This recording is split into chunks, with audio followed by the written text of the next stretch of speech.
We hit go live? We hit go live, but that doesn't necessarily mean that YouTube is actually going to take us live. It just says you're live. You're live. Does the chat say anything? Yeah. Chat, can you give us some tests? Do we sound okay? They're probably like 30 seconds behind. Oh, no, there it is. It is. Okay. Yep. Yeah, they're like 30 seconds behind. All right. Hello, everybody. We're here. And we actually remembered to announce ahead of time. Although some people are like, where's my link show? I'm getting very angry. Yeah, we had someone pop up in the forum. It was like, are you guys doing a live this week? We're like, yes, we are doing a live this week. We're live. How could you be that, like, you need it, you're desperate for it, but you don't follow our Twitter? 52 times a year is really hard. I posted on Patreon and Floatplane as well. Yeah, there's no excuse. You should be following us everywhere. Your entire life should be this channel. I went to Gamers Nexus. I went to visit Steve. I helped fix his storage server. It's better now. That was fun. That's why that was your secret mission last week. Yeah, that and a couple other things, but yeah. It's been a weird month. Yeah. September's already half gone. Can you believe it? It was August like 3 days ago. I was traveling. Wendell was traveling. Both of you got sick at some point. Oh, yeah. I'm still really recovering from what? What kind of watch you got there? That is a Garmin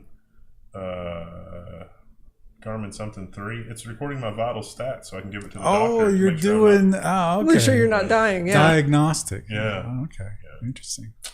Was that something that the hospital... Yeah, they were like, you want an iWatch? And I was like, no. And they're like, well, I guess you have to take the Garmin. So, that's a loaner then? Yeah, no, it's no, I bought the Garmin, but they were like, if you have an iWatch, you can do this app and blah, blah, blah. I was like, I don't have an iWatch. And they're like, well, figure it out. Why don't you just write down all your personal information, mail it right to Jeff Bezos? Yeah. Well, he's probably already got it. I picked Jeff Bezos over Tim Cook, so... Well, I wasn't even thinking about the brand. I was just thinking about like he's getting into healthcare. Yeah. VC Jester gave us $2. We will read all of the super chats at the end of the news, but for now we need to get on with the news because it's not the news though. It's oh my god, it's not the news. It's the show. Oh, can you boost my levels just a tiny little bit? The slider, yeah. Yeah, is that better, chat? Can you hear me, chat? He was muted. His mic was muted last week, so we had to make some adjustments. But this week is okay. Jonathan Briggs, $5. Thank you. Level 1 minus occasion. Wendell's mic seems off. Well, we just tried to fix that. They're 30 seconds behind. Oh. I mean, it sounded okay in the recording, but it's always different.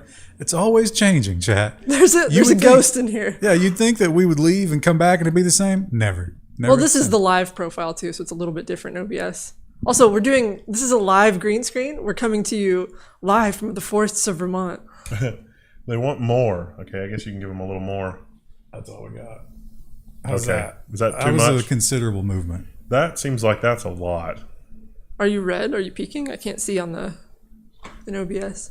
Oh my goodness. Hello. Oh, you're not. Testing. Test. Test 1, 2, 3. Test. I think you might be a little louder, but no, maybe not. I think it's probably good. Yeah. Otherwise, levels look pretty good. Getting feedback yet? Yeah, Northern Wig says that's good, so we're good. It's wild on the Twitch stream because you'll say, how's the audio? And one person will say, I'm about to kill myself. Another person will say, no, it's fine. No, or it's perfect. And it's like, well, I don't know what to do now. Woo! You're welcome. If you have audio complaints, I guess you'll just have to super chat. So we move into it because I have a feeling that we're going to be going home quite late tonight. Yeah. Yes. It's a lot of stories. Well, let's start out with some government news. And I don't know why, but there was a ton of crypto government news this week. I guess I noticed that. The whole IRS crackdown thing and the government and the fact that the interest rate is going to keep going up and they're going to go bankrupt because they can't service the debt. So what do? I guess you squeeze every purse that you can. You take every shekel that you can get your hands on, and crypto is a big juicy place to do that. There it is. The headline is Treasury will warn White House that crypto needs major regulations. There's a lot more. Okay, so that's true. There's a lot of stuff to unpack here with that. But did you see they're rounding up individuals? So like if you were, just somebody selling crypto to randos, they have rounded you up and said, "Oh, that seems like that's illegal." and they're prosecuting them. And they're doing things like, this could be like 20 years in jail, or you can just go to 6. You can give us all your info and go to jail for 6 months. So Take the plea. Yeah. Rather than go to court, which, well, there's some crazy statistic about, it's like 90% get plead. 20 years or 6 months. Roll the dice on 20 years or 6 months. Seems like good Lord. Yeah, it seems like an obvious choice, but at the same time, a criminal one. Well, that's not the only thing, because of course the crypto space is not just cryptocurrencies. Now it's NFTs and mixers and borrowing, all this just madness. I'm just lost. Anytime somebody can come up with a new idea for how to get into crypto by not really getting into crypto, they do it, which is also true of securities. Yeah. If you think about it. But the SEC is saying like, hey, all you guys that you think that you're outside the purview, well, you're not. Crypto intermediaries should register with U.S. SEC agency chair says. And yeah. So this is more of the thing that I was talking about. Also, they had a list of all of we're paywalled, but they had a list of all the kinds of businesses that can think about like, oh, are you a part of this? The answer is basically just all of you. If you touch cryptocurrency, you need to go through this thing, which means you have to get a compliance officer. You have to go through all the paperwork. You have to get registered. You have a limited amount of time to do it as well, is what this article said. So, bad news. At the same time, we do see every single week another one going out of business or just straight up stealing or whatever. So, although, a fool and his money. And as I stated before, it's not just crypto, because everything that people are doing with crypto has already kind of been done with securities, including the algorithms and the robot traders and what they call Fintech, which is a contraction that I hate. I hate all of those. We should do videos on Fintech stuff, and then it's like, Fintech, OPSEC, all that. All those contractions are just stupid. It's a way for people to feel good about jobs that aren't that impressive by giving them impressive names. But they do the same kind of stuff. They cheat every way they can, and they use technology to do that. And so the bank regulators are saying, hey guys, we looked at crypto, and then we looked at you, and we were like, this is the same picture. U.S. bank regulator warns of crisis risk from fintech proliferation. This could apply to PayPal? Like, was that your takeaway? Like, think about PayPal. Think about all the stuff that PayPal does, and then go read this article, and it's like, PayPal's not a bank. It's not regulated like a bank. It's not insured like a bank. This applies to PayPal. And it's big tech. Yeah. And they specifically were like, well, we got to go after big tech. We got to go after big tech. They're talking about PayPal. They're not talking about PayPal, chat. Why are they not talking about PayPal? Because PayPal pays the tithe. And Tornado Cash, of course, we've been talking about Tornado Cash. Tornado Cash was an app that was created by a guy from Russia, but not necessarily affiliated with all of that. Then the government was like, no, this is evil, this is terrorism, and we must sanction it. But there's a weird thing about it. They didn't sanction that guy because that wouldn't help anything, because he didn't benefit from it directly. I don't think it was open source, right? Or something like that. The first time ever, they sanctioned software, an open source software. Coinbase employees and Ethereum backers sue the U.S. Treasury over Tornado Cash sanctions. Good luck. I mean, we know that corporations are people. Isn't this like when they sue Cash? That's what I was thinking. It's like, oh, we're the people versus a sum in the amount of $1 million found on an old man moving between states. Prove the cash is not. That was my takeaway. It kind of is like that, I guess. But it's even harder than that, because prove the cash is yours is one thing, but prove the software doesn't destroy the economy, or like, who do you get to sign off on that? Yellen. She's not gonna do it. And this is a story that's come up over and over ever since we've been doing the Link Show, even if we called it something else prior. It wasn't that. Whatever we called it. It was never that word. But over and over, the government butts heads with the tax corporations, because the government says, no, you can do your taxes for free and we'll help you. And the tax corporations say, yeah, try it. IRS move forward move forward. Move toward free e-filing that could end years of corporate domination. I doubt it. I hope so. But yeah, I also kind of think, will they just make it more difficult to find? It's not the first time we've seen this headline. So right now, the cutoff is $73,000. If you make less than $73,000, you can use the free options. But they've over and over sent people in to confirm that, yes, all of the tax preparers will try their best to steer you away from that.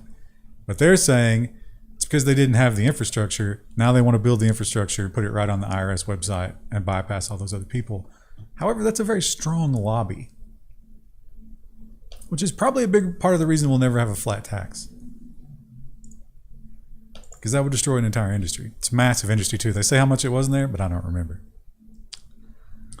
And speaking of governments throwing away money, but maybe this is an actual good reason to do it. This actually builds manufacturing infrastructure right here in this country. Imagine that. U.S. wants to give global chip makers a 25% tax credit on new fabs. Yeah, this is one of the things from the CHIPS Act thing.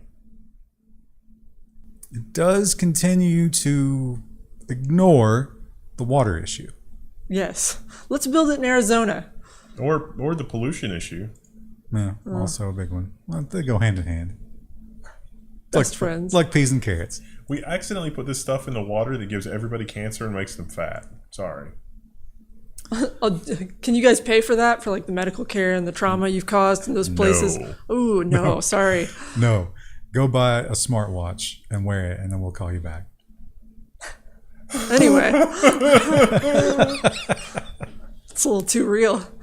For this headline, my reaction is I don't believe this. I actually got excited for a minute, and I was like, wow, that would have been so helpful when I was looking at houses. There was another version of this that took the same data and interpreted it a different way and came to the conclusion that 33% of homes in America can't get anything beyond like bottom rung 1996 era DSL. I'm surprised that number's not higher. But we have been promised this over and over, and somehow, what have they been, like a decade at this? Yeah. And they just couldn't do it. Now they say they magically have. I'm interested to see it. FCC has obtained detailed broadband maps from ISPs for the first time ever.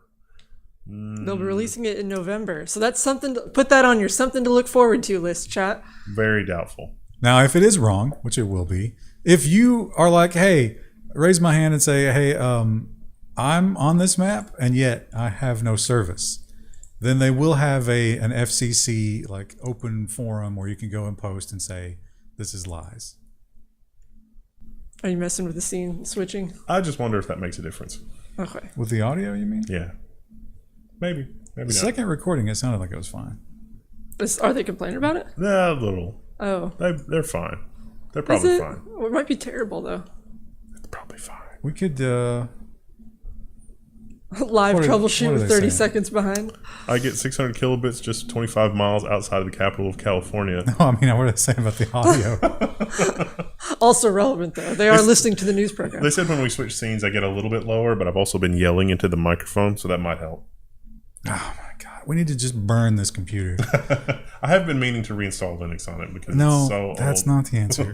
That is the problem.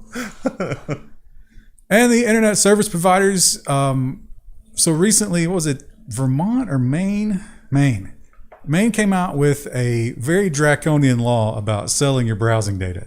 Basically, it was, unless you have their bloody thumbprint and signature, you cannot do this. They must opt into every aspect of it. And they were like, that's our First Amendment right to sell their data. So, some good news. Internet service providers drop challenge of privacy law in Maine because they read the room. It's like the FCC and the FTC, there's nowhere to turn. They're just going to wait. And continue selling the data and get caught and take the slap. Yeah. They'll make slightly less money, but they're okay with that. Something to look forward to. They make slightly less. And I was kind of shocked by this because when was the last time some faceless government agency sent you a text message and you were like, yes, I will comply with that? Golden alerts. I don't care about golden alerts. I'll keep an eye out Yeah, for stick that my head gold out the person. door. Yeah. Oh, look, there's an old lady wandering down my desolate road. Ryan looks at that old lady and he's like, not on my watch. I'm never helping the government. And he closes the door. I bring her in the house and hide her so they can't find her. But it seems like some people did, and maybe for the best. A text asked millions of Californians to save energy. They paid heed, averting blackouts. So this is basically, hey, everything is getting ready to melt. Can you turn some stuff off? And they did, to the tune of 2 gigawatts. That's enough to go back in time to 1955, with some left over. I have a picture of an Instagram influencer like sitting in her jacuzzi, drying her hair. And then like the text message comes in, she's like, okay. That's kind of dystopian though. I think a lot of it too in California, at least from what I've read, is that it's the wind, and they're worried that the wind will knock down the power lines and start more forest fires, and so that's part of the reason that they're blacking stuff out as well. But this was just pure demand. Yeah. Because they're on the heat dome. Yeah. Yeah, we have this beautiful fall background behind us, but in other parts of the country it's still very warm. But the weather here is actually quite nice. It's incredible, yeah. This is the little sweet spot. Yeah, I had that thought. It's going to be like 1 week, and then next week it's going to go back to being really hot, and then it'll abruptly get really cold again. But you know who would be happy to live in any of those climates as long as it's not a small barred cell? Crazy Eyes Elizabeth Holmes. Theranos founder Elizabeth Holmes requests a new trial, and the judge says, no. Now this is insane. Do you think there's any chance what she's saying is true? No. She says that one of the guys that testified against her and testified to the tune of like, yes, they hired me. I immediately figured out they were trying to, trick everybody. They tried to get me to help them trick everybody, and I quit. And according to her, he then came to her house later after the trial and was like, I'm so sorry, Elizabeth. I would take it all back if I could. So she wants another trial to give him the opportunity to do that. Yeah, I don't know if I believe that. It would make for a great addition to the television show they're making about her life, though. Oh yeah, that would be good. Good drama art. Who's gonna play her? I think they actually are making a movie about her. I think it's Amanda. I don't know how to pronounce her last name. Seyfried. I don't know who that is. She's got the same kind of look. Well, I don't think it's gonna happen. I think she's done. Maybe not. We'll see. The EU is once again getting into the right to repair game, and they've laid out some very specific rules. Usually when we get right to repair, it's kind of nebulous. But this time around, they actually laid out exactly what they want. The EU wants smartphones and tablets to be repairable for at least 5 years. Now, what does repairable mean? It means that you must give them access to a certain amount of parts, which is these parts here. Replacement batteries, backpacks, back covers, front and rear. Backpacks. Little backpack for fun. Back covers, front charging ports, microphones, speakers, SIM, etc., etc.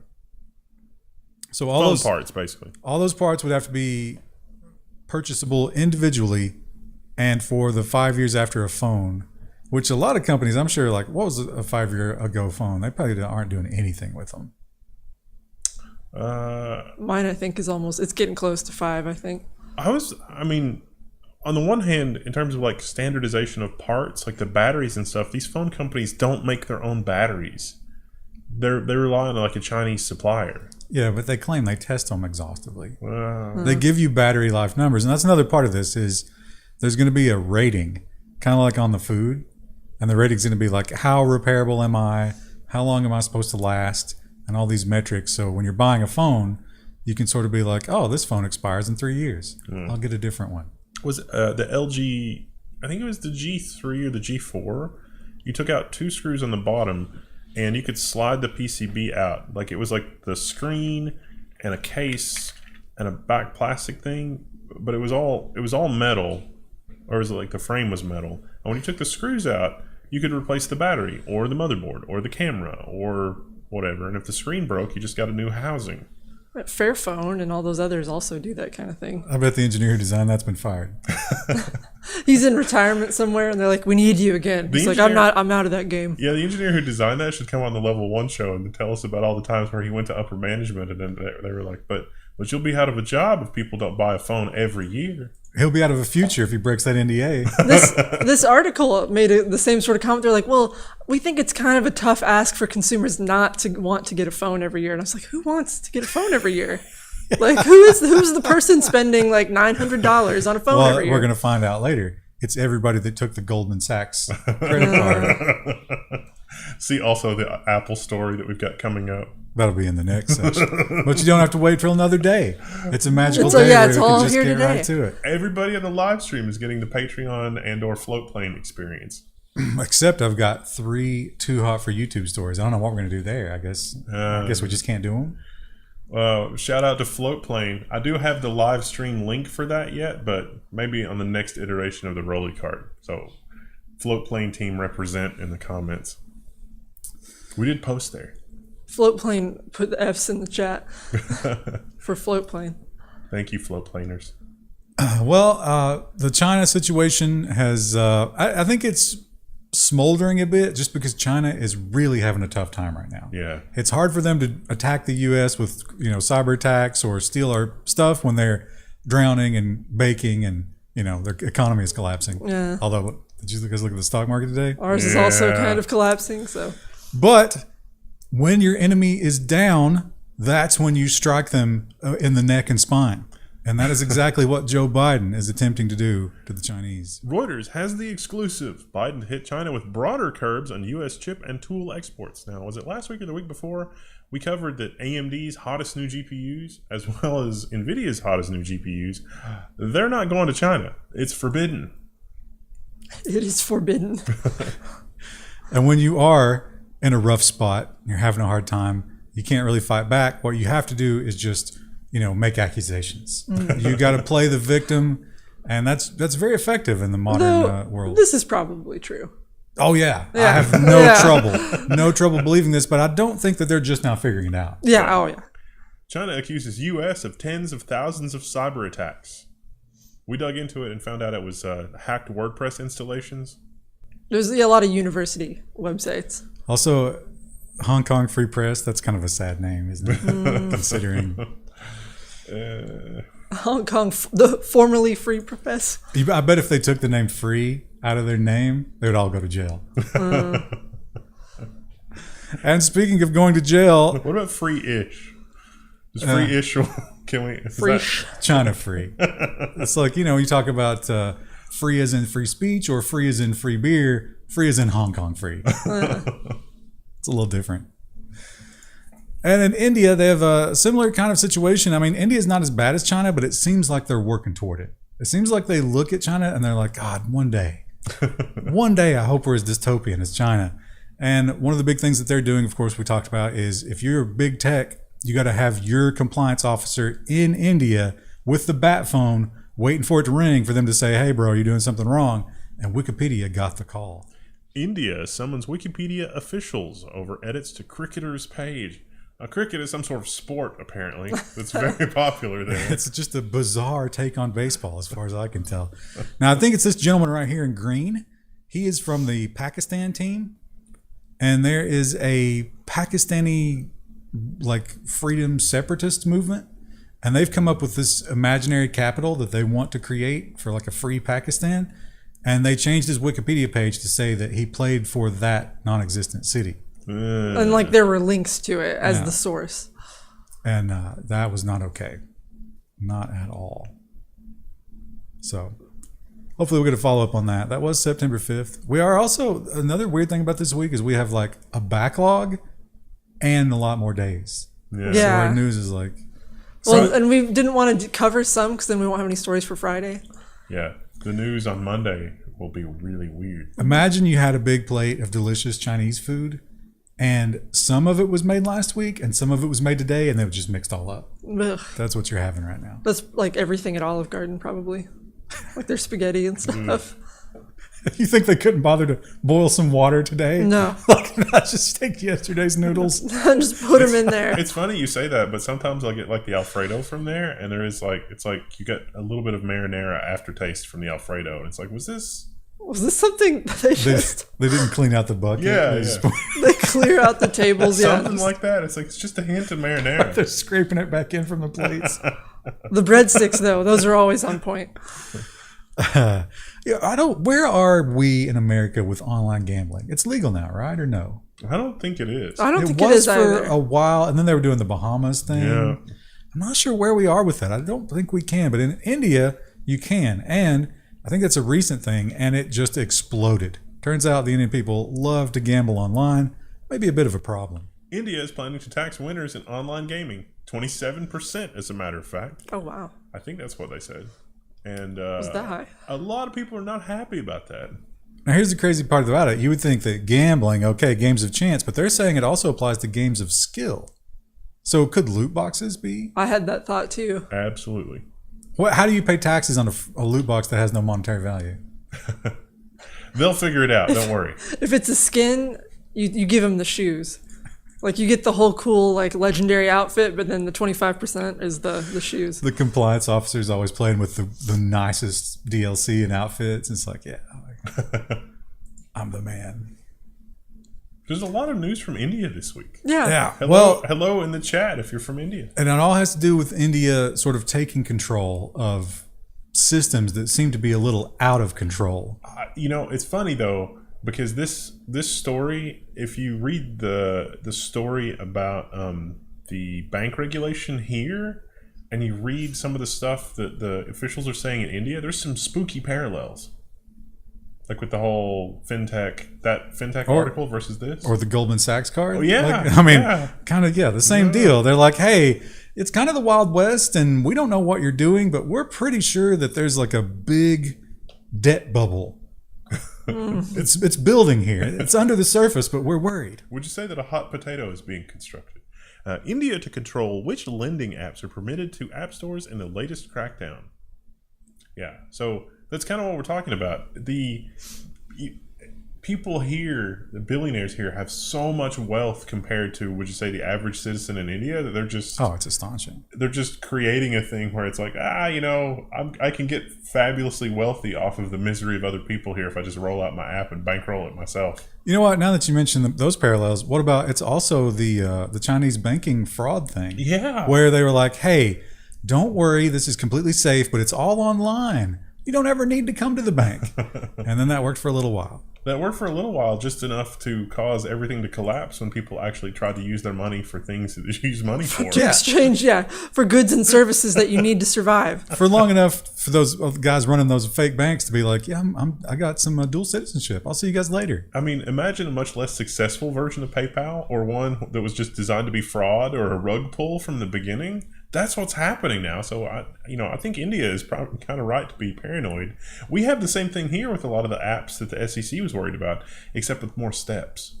I'm thinking too of just all the predatory lending places that you see in every corner around here. You know what I saw the other day? A check cashing ATM for payday lending. Wow. Yeah.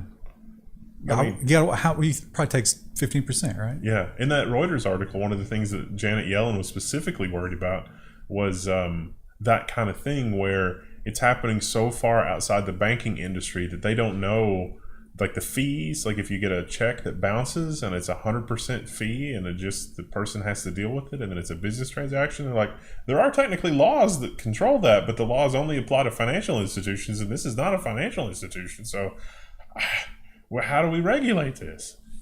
It's kind of wild too, because you're kind of like, well, you should just be normal and do business with the banks, and then you're like, wait a minute, what am I saying? Yeah, the article talks about how all the banks are like, we don't want any of this, and they also won't give you any interest on your money, and so it's just like, why does anybody even want to deal with the bank? Just money in freezers, 2023. Yeah, we're gonna have to go back to barter.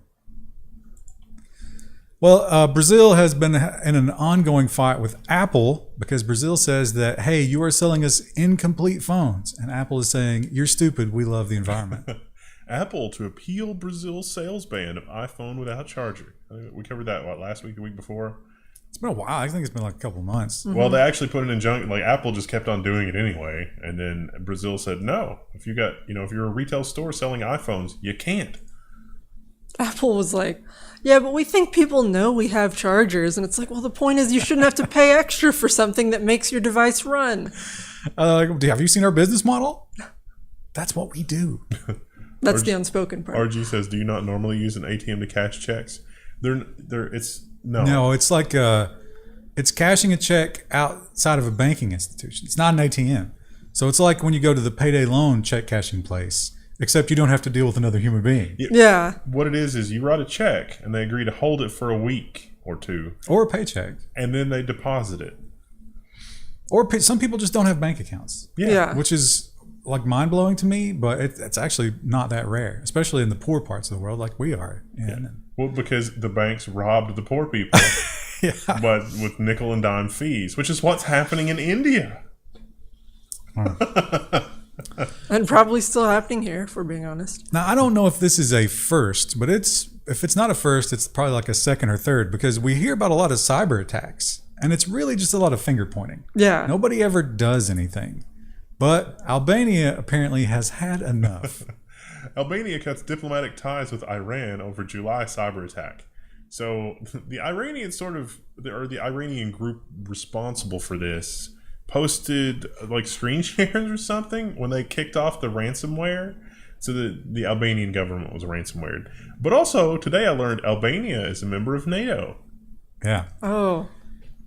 And aren't things kind of heating up? I did a little bit of doom scrolling today, but not a lot, and I saw that headline.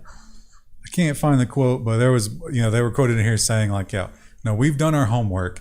This was a state actor, and we are very confident we know which state it was. So, I mean, maybe they're just saying that, but I would not be shocked if we really were hacking China. I wouldn't be shocked if Iran was actually hacking. I wouldn't be shocked if all of our WordPress installations are also hacking China. But who's pulling those strings? They're probably in Langley, huh? Yeah.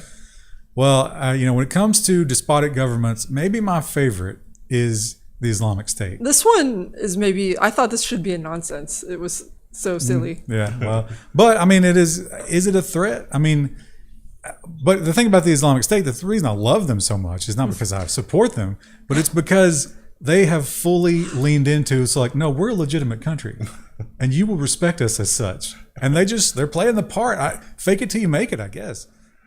Islamic State NFTs used to spread pro-Islamic State propaganda. And you read this story and it is just a never-ending fountain of nonsense. There was some good terminology. I don't remember what it was though, but it was like some words they had made up. Jihadoscope. Jihadoscope. That was the word that made me laugh. That's a website, I think. So, they basically made some NFTs that were celebrating some terrorist attacks. So, is that okay? September 11th, I loved it because they made the one about the terrorist attack, and then they had a really benign one. Oh, it was...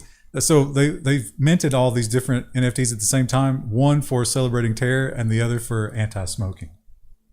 So the picture in this article is also great. That's them sitting in their dark room with a mask on. And he's on Microsoft Teams and he keeps messaging his instructor and he's like, I'm by myself. Can I take off the head covering? Like, no. Never. No, you will get caught not. immediately if you do that. You must never remove that.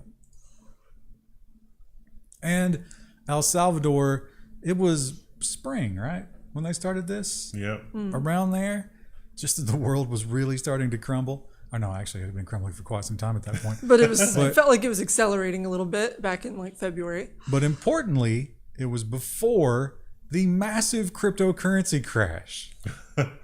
El Salvador had a Bitcoin revolution. Remember all the El Salvador stories we've done? Hardly anybody showed up. Things have not gone well. The value of El Salvador's purchases. But they're still buying. Yeah. Look at that. That's insane. Still doing it. Or, well, they were at that point. It's a bit less this time around. Well, they've lost some money. But what this article points out is that aside from the government, it doesn't seem like anybody in El Salvador is using Bitcoin.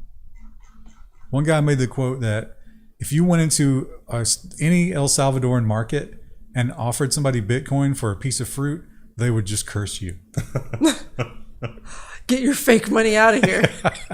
Once again, the poor people get screwed by some sort of banking institution. Yeah. I just want to be able to buy a mango. How hard is this to understand? Now, if Bitcoin, like if America and China's economies collapse and Bitcoin rockets up because of hyperinflation, do you think the people will get any benefit from that? No. I would like to think so, but also no. Doesn't seem to have affected anybody's life in El Salvador in any huge way at this point. I'm sure the officials who put that policy in place, we'll get some benefit from it eventually. Think maybe some money was laundered? Oh, yeah. All right, that's the end of government. That's the end of the government section. All right, you prepare the next section, and I'll read out the super chats. Dominic Carasano. Sorry if I'm saying that wrong. Live streams are so appealing. Let's see, someone watches Gamers Nexus, because that was the joke that I did there. It's kind of worn out at this point. It's a crossover episode. Next says, oh boy, live link show. Andrew Cruz says, forget the regular content. Rings of Power review. Oh, yeah. Have you watched it? I have watched clips of it. I have not watched the whole thing. Because the people are expecting you to watch it. You're an influencer. Tech Kev says, audio complaint, I can hear you in the UK.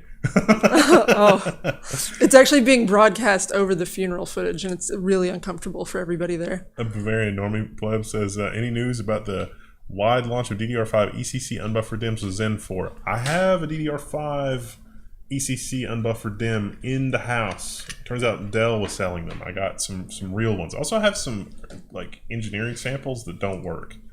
That don't work consistently, but more on that later.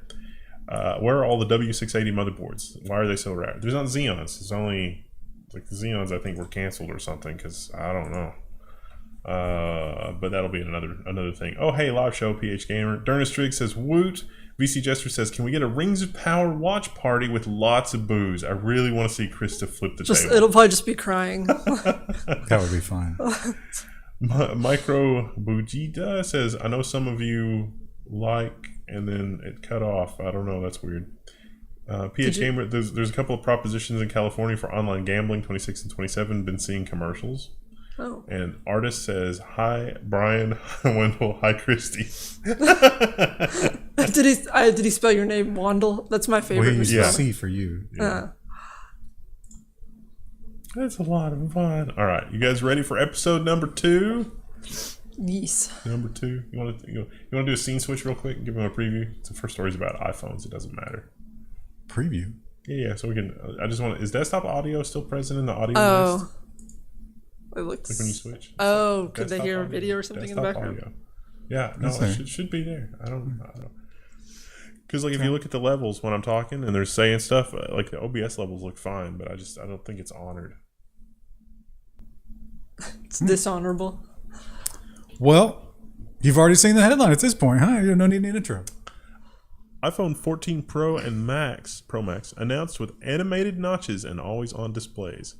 So look at it. That's a nice animation. I mean, to reveal the thing. There you go. So I got a question, chat. No, go back up. Switch back. I'm glad this is live. This is really great. So you look at the notch, and there's pixels above the notch, but there's not enough pixels to do anything useful. It's a waste of space, but think of the cool animation. The animation's cool. Some engineer somewhere you think that they'll repair a phone if those pixels don't work? There's only like 8 pixels up there. We should design a game that only uses those pixels. I mean, why are those pixels there? It doesn't make any sense. Well, I think you know why. It's because of this idiot. And it's because he actually believes this kind of nonsense. This has a let your people eat cake kind of thing. It's a level of stupid that's just frankly astonishing. Also, he is transforming into a woman. Tim Cook says, buy your mom an iPhone if you want to end green bubbles. He does have 80s Power Walker vibes in that video, doesn't he? In that photo. He is not happy with his Cracker Barrel breakfast that you just brought him, and you're going to hear about it. How come you won't accept my expired coupon? The apples were brown, Krista. So somebody brought up the fact that was like, hey, I send my mom videos, and your phone ruins them. And she can't see them. I send her images, and then it doesn't work. And she asked me, why is it green? She doesn't understand. And Tim's answer was, let them eat cake or buy your mom an iPhone. Why don't you just stop being poor? That's exactly how it reads, right? Like, just, unrelated to anything. The Verge redesigned very recently, it looks like, in these articles. It looks like it's nice. You Totally like different, that? totally different color scheme. I which hate is a the little odd. logo though. I like the old design. I don't like the logo that well because I think it reads a little bit like Varga. Look at this down here. This is terrible. It looks great in mobile though, and on a tablet. That's the wrong direction, Krista.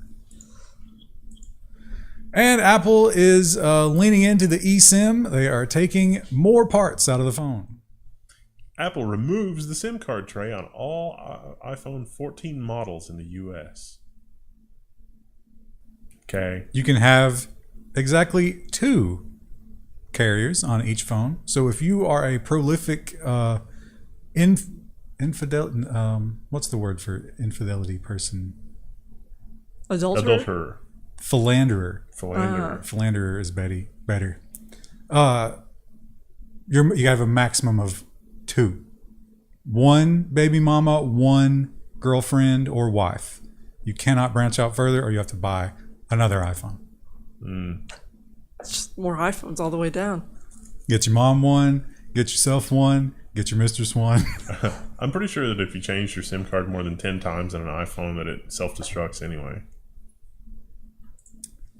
And Apple, we all know they took the big stand on privacy. They were going to cut off the tracking cookies and basically cut the balls off of every other giant social media company. And they said they did it for the consumer. But oddly enough, it seems to have benefited them in a very large way. Apple is gaining on Facebook and Google in online ads after iOS privacy change report shows. That's going to be evidence 1 in the antitrust case. Totally. Apple literally is stealing from other companies. How is this not an antitrust? Yeah, but they're stealing from other monopolies? What the other companies already stole from us.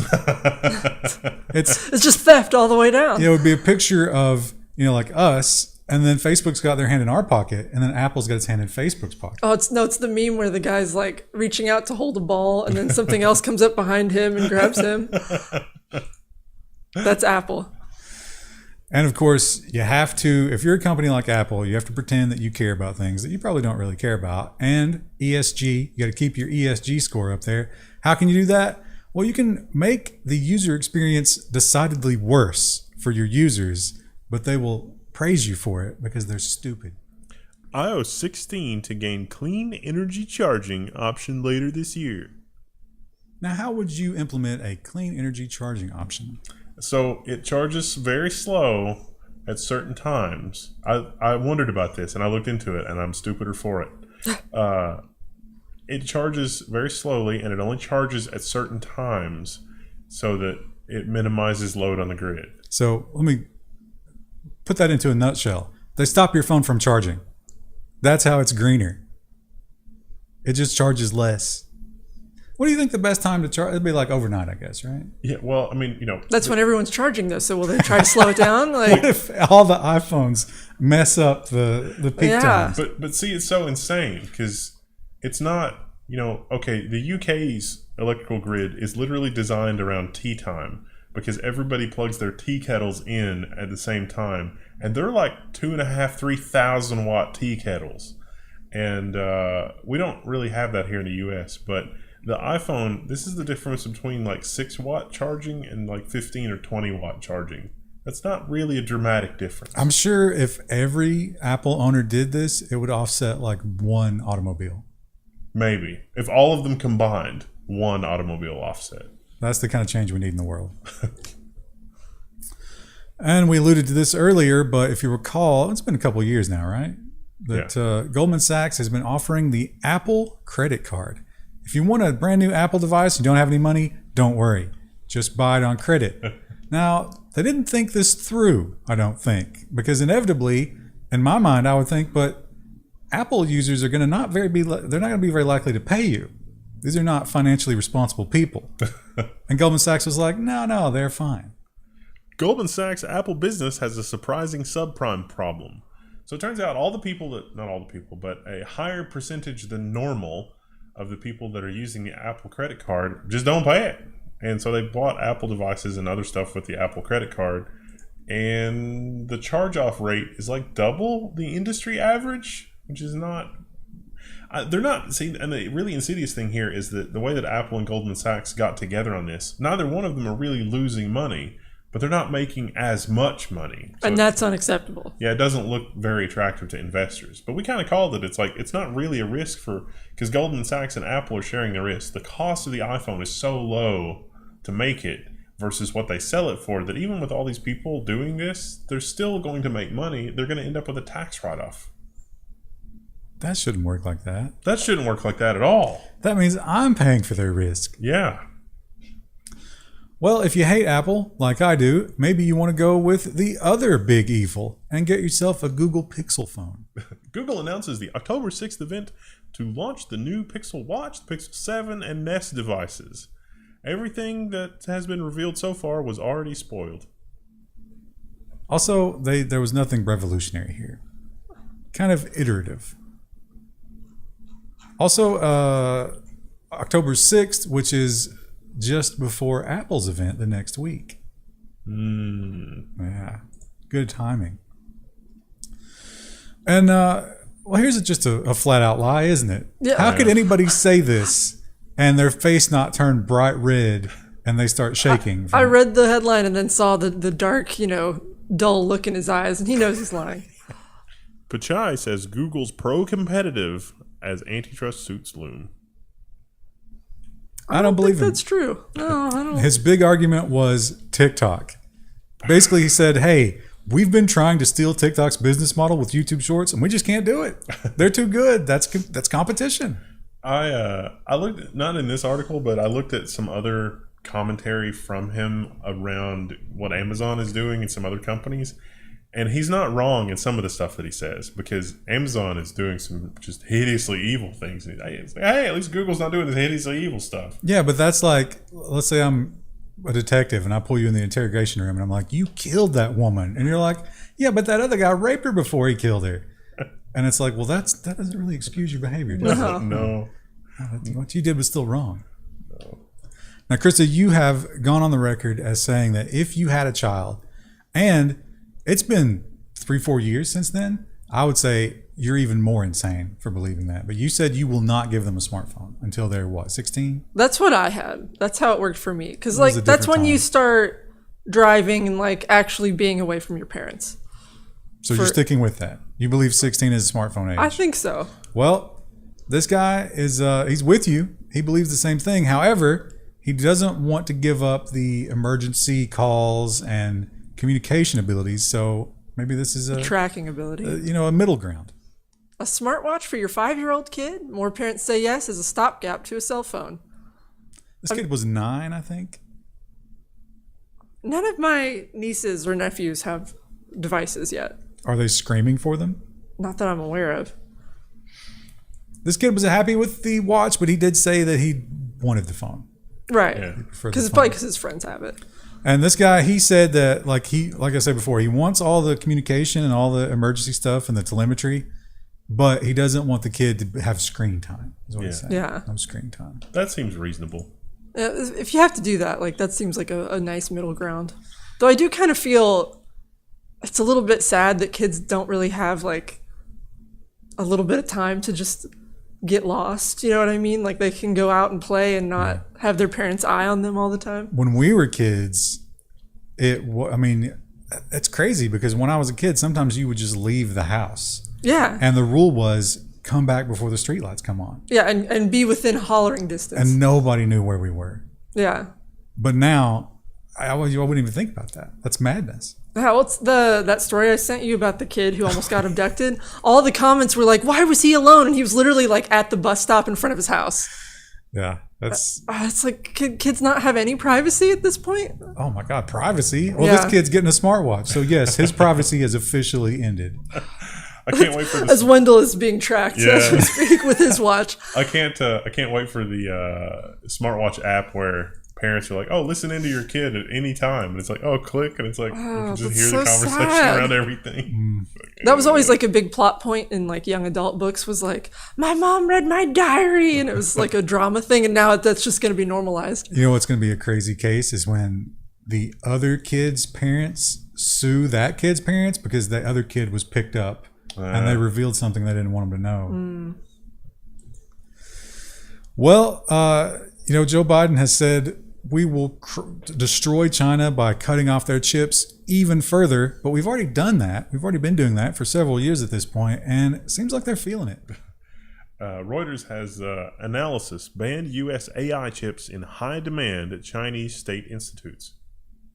So I'm worried. Not worried. Worried's not the right word, but this stuff is so powerful. We're probably only a few years, like 3 to 5 years, I'd say, away from general artificial intelligence.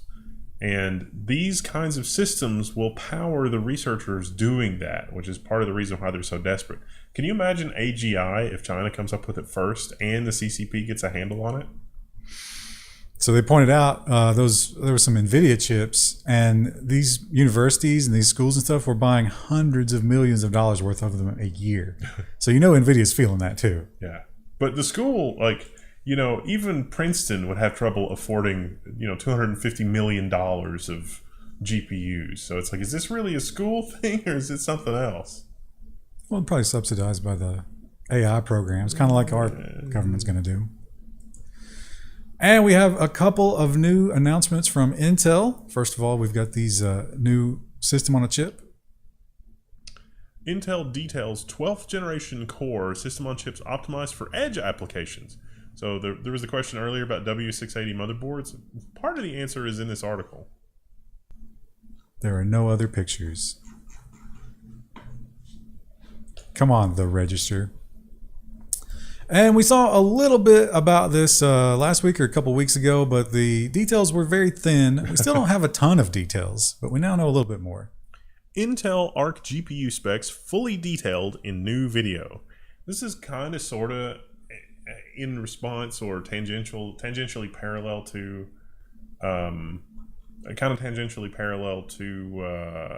the rumor that Arc had been canceled. So,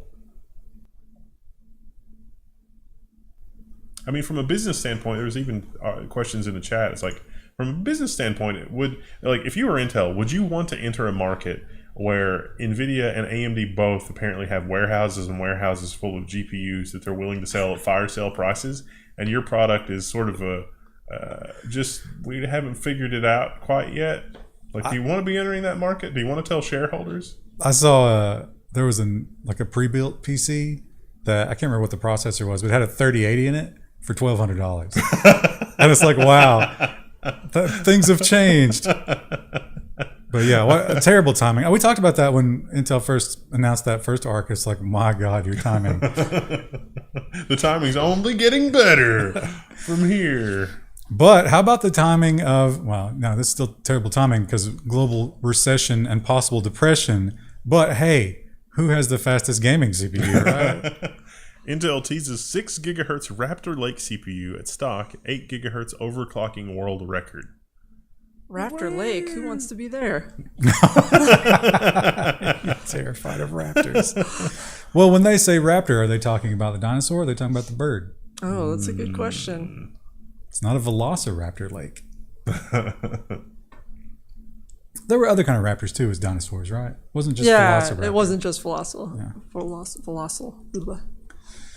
And if you're looking for a tiny, tiny form factor, Asus has got a real powerhouse for you. Unfortunately, there's no socket, so this is kind of like a buy it once and find something interesting to do with it kind of thing. Asus packs 12-core i7 into a Raspberry Pi-sized board. That's just bananas. The Gene 80P6. It's tiny. It's so little.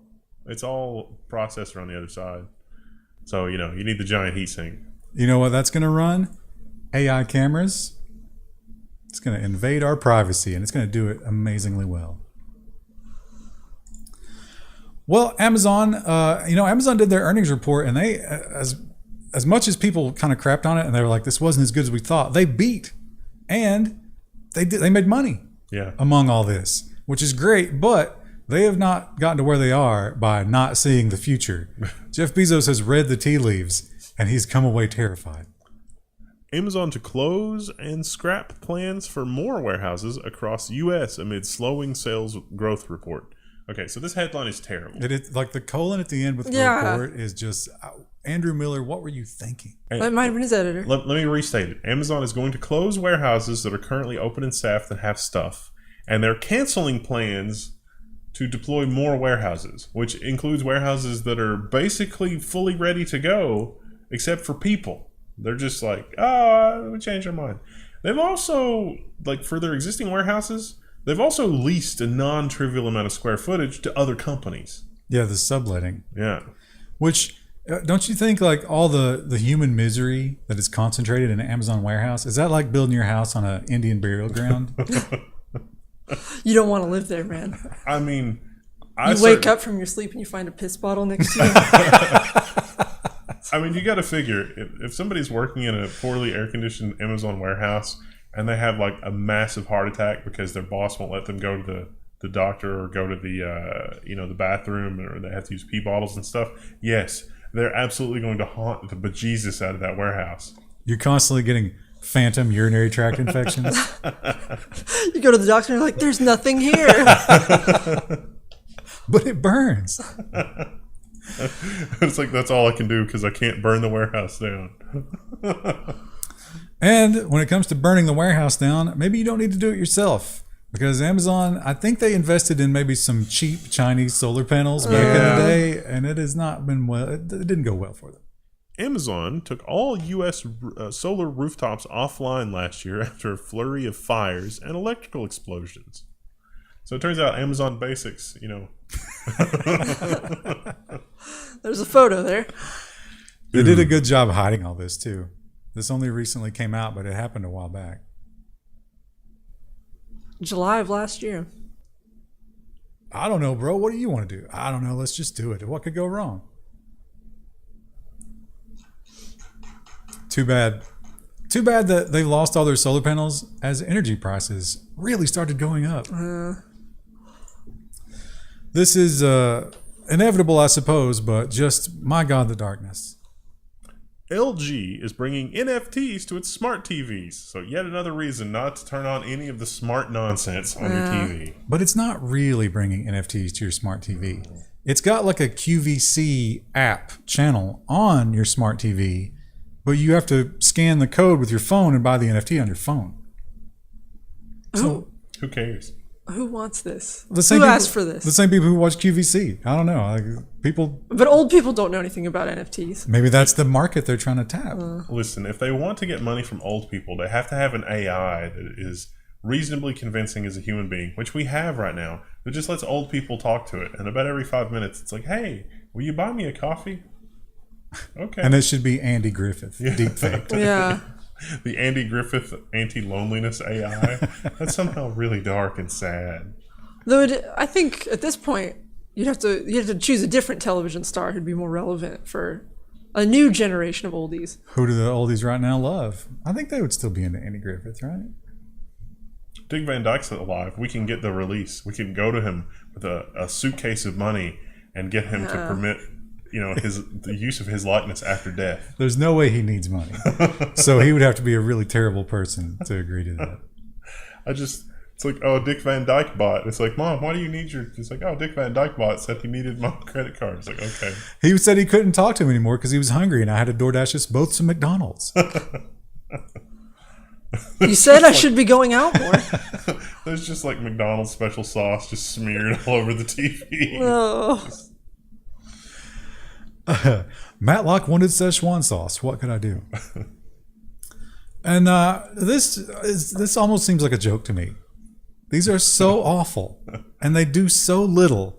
Who's going to buy these? Who's the target audience for this, do you think? How many resources went into making these that probably won't sell that well? I don't know. Maybe people will be into it. I don't know. Lenovo announces consumer AR glasses that can tether to iPhones.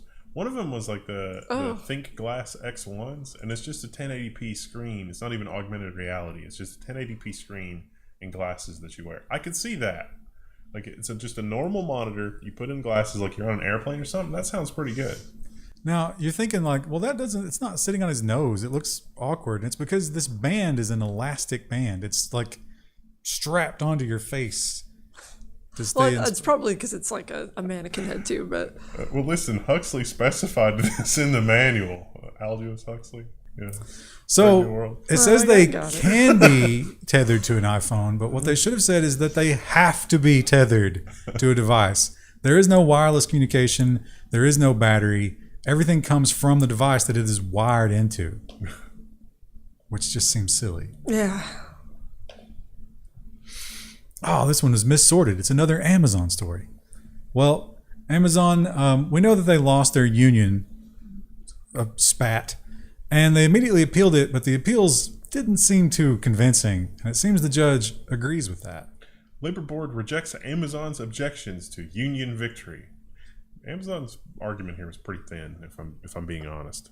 I think my favorite story of the year so far has been that Amazon story where they were like, we weren't telling people they couldn't be in unions, and then we were scrolling through the photos, and it was like, don't be in a union. No, it was, I don't know if because they got in trouble for specifically saying, don't sign that card. And I was like, well, they didn't specifically say, don't sign that card. And then we scrolled, The next slide was, don't sign the card in giant font. Also, Amazon down 5% today. 7%. Wow. Live here. 2% just since we've been streaming. How many hundreds of millions of his dollars does that? I think it's over $1 billion. Wow. Because, isn't he over 100 billion? So, yeah. That's a rough day. You can't pay attention to that if you're him, right? Like he probably, I don't know. I feel like I would reach a point where it's like my basic needs are cared for, and like I can just buy whatever I want.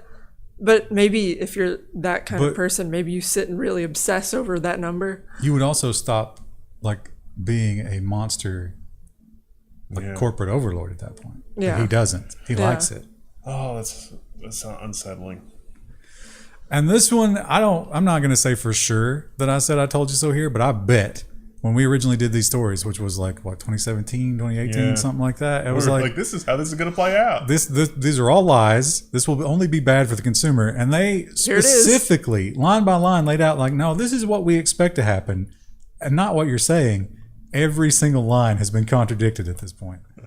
The T-Mobile Sprint merger has not created jobs. It's cut thousands of jobs. Ooh. By the end of 2021, T-Mobile was already down 5,000 jobs, and now it's laying off more workers, which we, at Level 1, predicted accurately. Apparently, our regulators and government people either are really dumb, because this is not a high threshold to cross here. We're just some random bozos looking at this saying, this looks like corruption and terribleness. Now, they predicted, in fact, not just predicted, they pretty much guaranteed at least 11,000 new jobs. This was going to be a job creation engine. So you're saying, though, because they have very clearly lied, someone will hold them accountable, correct? Oh, I'm sure. Yeah, absolutely. Can we roll back the merger? Is it too late? Things to look forward to for this year. Even if we don't punish them, the next time a big merger comes around, we'll remember this, right? And then we won't let that happen. Oh, yeah. Also something to look forward to. Is there a federal prosecutor that'll take up the case for fraud and lying here? I mean, that seems like that would be good. It's foreshadowing for a security story that we've got coming up on Friday. Now, if you are a young person, you're looking to get into IT, maybe you want to work at a data center, and you're thinking about, like, what job skills should I get? Here's one that I bet you're not thinking about that could be huge. Scuba training. Mm-hmm. Underwater data center will open for business this year. Subsea Cloud boasts 1 megawatt of capacity for up to 90% lower costs compared to landlubber facilities. Look at it. It's aggressively colored, isn't it? There's no scale in this picture, but apparently that is the same dimension. This outer frame is the same dimension as a shipping container. Oh, okay. It's very green and yellow. What better way to boil the oceans? After it's been down there for 4 or 5 weeks, you think it'll be that vibrant green and yellow still?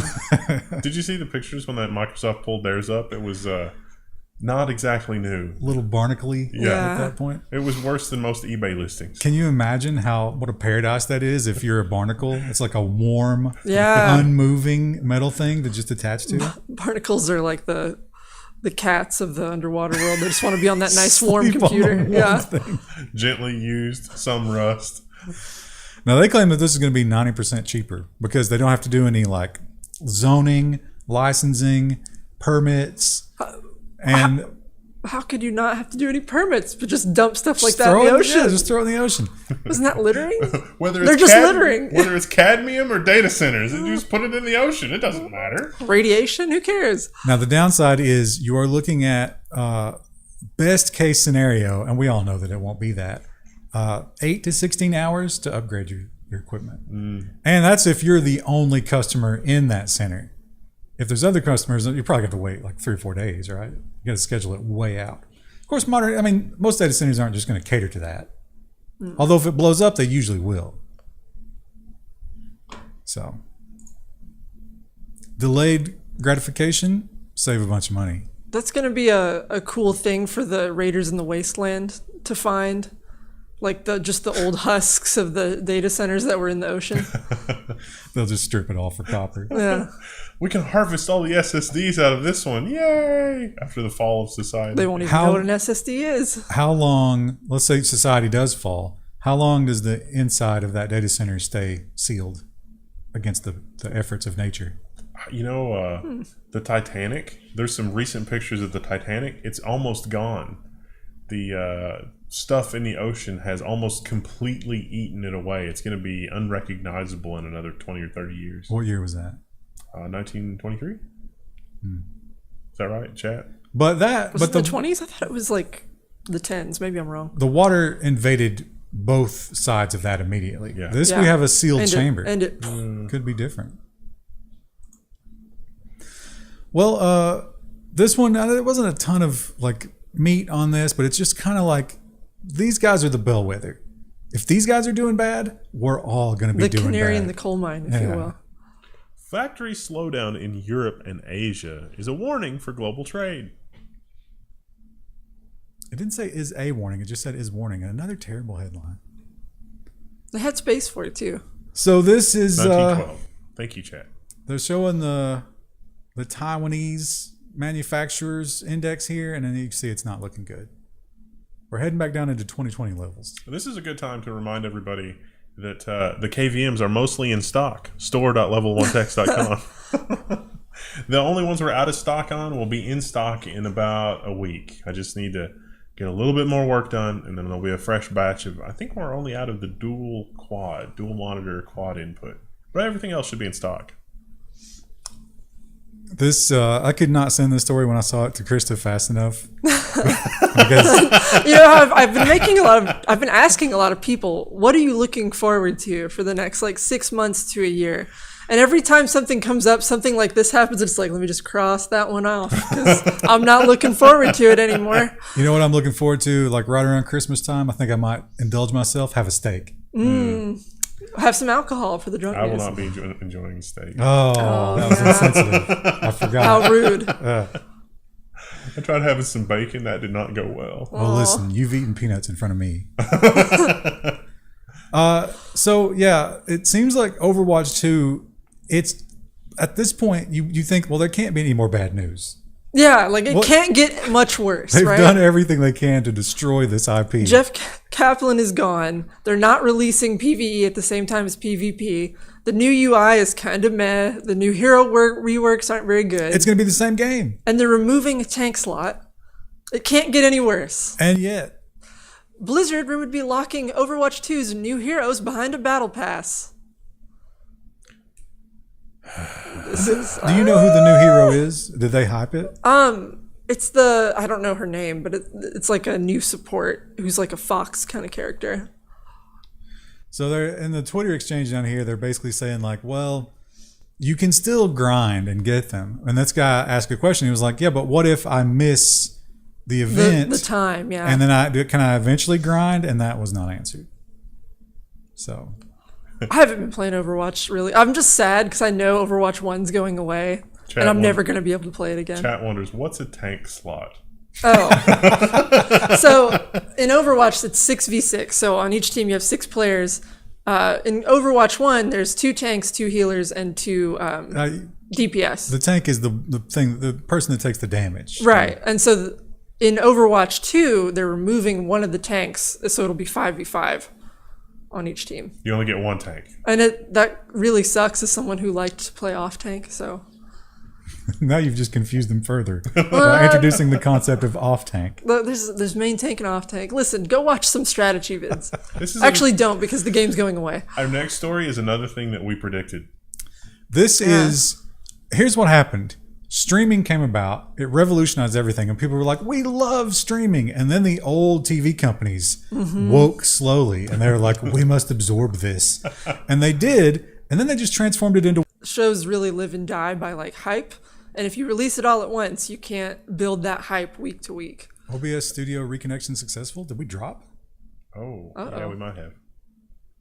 We Oh, here? we're back though. It's green. Okay. Huh. It's What happened? We dropped no frames. it must have just been instantaneous. Dun dun dun. Weird. Switch scenes. Oh. I forgot what my thought was. Oh yeah.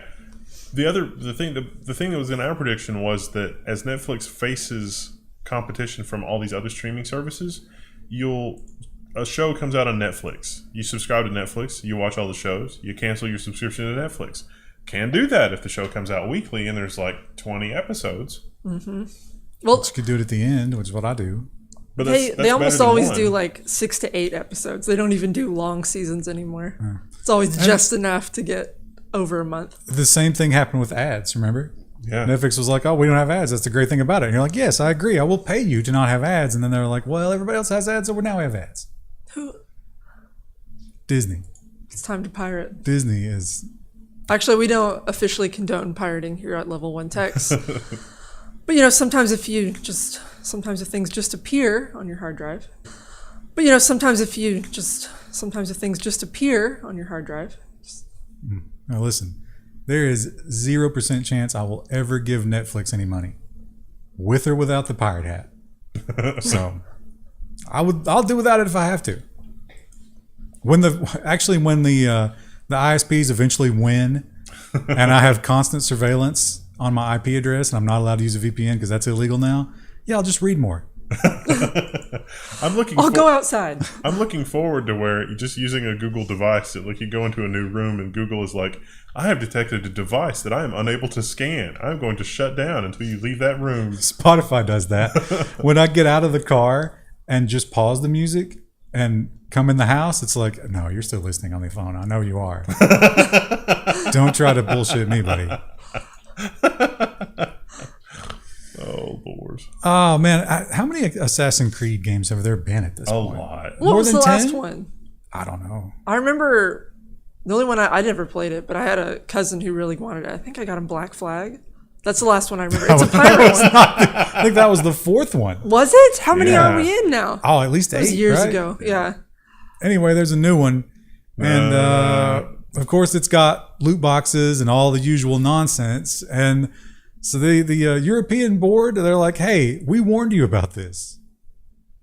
This has been updated. The headline is Assassin's Creed Mirage has been rated adults only as the ESRB has found quote-unquote real gambling in the game. So it's not, I don't think you actually wager money, but it's loot boxes, and they consider that real gambling. Does that mean games like PUBG should also be real gambling, or Fortnite? Well, they do not have to be recertified. So it would only be new games who are seeking certification. Seeking new stuff. Ooh, it's interesting. So the new strategy from these large studios is going to be to launch and then add microtransactions and gambling in an update. So the ESRB is like, Well, here's a headline that should have happened in 2015. Comcast says 2 gig speeds are rolling out now to quote-unquote millions, with multi-gig symmetrical speeds set for 2023. That's Comcastic. Yeah, it's not... I mean, it should be symmetrical right now, but you dig into it and it's like, not always. Sometimes it's like 2 gig with 20 megabit upload, which is ridiculous. What the hell was that graphic on the last story? The map? Yeah. It's like, here's the United States, but also a bunch of other random states juxtaposed around it. Yeah, kind of zoomed in. Yeah. Maybe those are the parts of the country that have Comcast? It's Comcastic. That's bizarre. Texas has a threatening aura in that image. Yeah, they kind of do. Yeah. And Mr. Elon Musk is, I think he kind of understands where we're going in terms of natural resources and the EV revolution, that being that there will never be enough. So get ahead of it, right? Tesla considering lithium refinery in Texas and seeks tax relief. I do, you know, say what you want about Tesla, but I think he called this one right. This would never happen in California. There is no way environmentally this would be allowed to happen in California. Zero. Lithium is ridiculous in terms of all of the stuff that you have to do to handle it safely. And California would just make it impossible. It almost sounds like that you're saying lithium might not be the best thing for the environment. Oh, You're not allowed to say that. This is the silliest thing I've ever seen in my life. Like, who is hyped for this? Kids, maybe? It seems to be geared toward children, but Who's excited for anything Disney Plus releases anymore? I feel like Disney Plus, they went to the creative team and they're like, we have to have an AR something. We have to, and they're like, we got no ideas. And they're like, just do something, anything. We need a constant stream of bullshit content. Here's what we're going to do. We're going to give you a really unpopular woke celebrity. Do something with that. Disney Plus releases its first AR-enabled short film, quote-unquote, Remembering, starring Brie Larson. So the whole thing is what, 8 minutes, 13 minutes, something like that. She's a writer. She's trying to remember an old memory. And apparently it's not even like, let me use the AR and find Easter eggs. No, when it's time for the AR, your device will beep at you. And it's like, hold me up to the screen now. And then you get this waterfall effect. What if your house is like a complete mess and you're like a degenerate? Like, will it just still put the waterfall in it? Well, then the Indian call center that's monitoring your phone during the AR session will be like, that's disgusting. This is secretly Disney's way of capturing video of your house. Yeah, what could they use that for? I was kind of thinking that as well. Well, they know what kind of TV you've got. Yeah, the AI is going to look at that picture and immediately put you in upper well-to-do. Sell more Disney. Sell more Disney. This place looks like it's in a trailer. I bet both cameras are running too, so they know who's watching. They know what mobile device you have, and they know what TV you have. Yeah. Wow. Disney is going to print its own money with that. That's crazy. They will, but I wonder, will Mark Zuckerberg be printing much more money? Will the world ever accept his devices again? Because it's so bad. And now we see a quick leak. Quest Pro video shows Meta's new VR headset a month before its launch event. And oh boy, it does not look good. I was going to say, is this actually a leak or is this a leak? So, well, yeah, that's a good question because apparently this was left in a hotel room, but in the factory packaging. And this guy unboxed it in a video. This is basically an unboxing video. But yeah, it's got to hear this. So is the engineering sample. Oops. They had to print that label specifically just for this stunt. And we got some updates here. Added picture from the video. Added the video. Oh, you can watch the video now if you want to. Oh, that was not there. No, it's right here. It's this. And that's the last episode. So let's get ready for the next one. Who Consume this? L1 show. Get excited for next L1 show. Who this? An opinion on the future of .NET and Carbon, Google C++ replacement. Google's probably going to make some traction with that. You can actually go down a little bit of a rabbit hole with making C safe-ish like Rust without breaking too much stuff, but it seems like the committee is most of the holdup there. 13 Cubed built a Threadripper Pro 5975WX for the channel, digital forensics research, based it off of the system that I built. The WRX 80 creators seem impressed so far. Would love to see more TR Pro content. Oh, it's coming. Colostomy Bag says 11.9 liters Sigma Giga Chad returns. What a username. Vince the first says how much we love you. I don't know. Oh yeah, sometimes if you guys say something, we don't have context of like what was said before it. E. Carlson, Falafel Raptor. Falafel Raptor. Milk Raptor is funny. Tweedle, Falafel Raptor lol. Will Falafel Raptor, would his like hindquarters be big falafels? Yeah, yeah. Or he'd have them on his claws too. At the end of each claw. Yeah, so like a Funyun. John Easterling, AGI in 5 years. Could you elaborate? I don't know about that prediction. Where were you talking the next server from the Gamers Nexus video?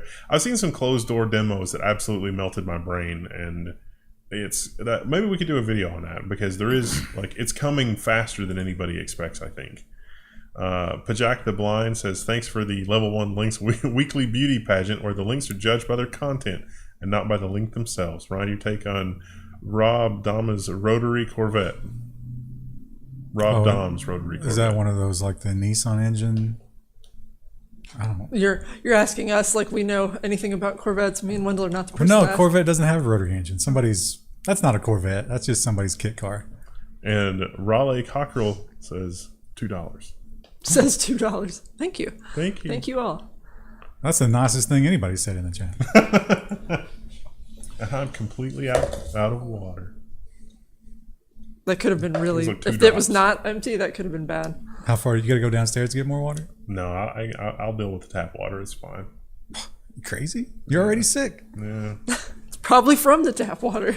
Well, let's move on to social. So it's an hour 20 so far. We're halfway, maybe. We're not doing too bad. Twitter. We learned that Twitter is going to finally let us edit tweets, but only if you pay, and only in some very specific circumstances. More rules. Twitter will let you edit your tweet up to 5 times. Wasn't it also a little bit time limited? 30 minutes. Yep.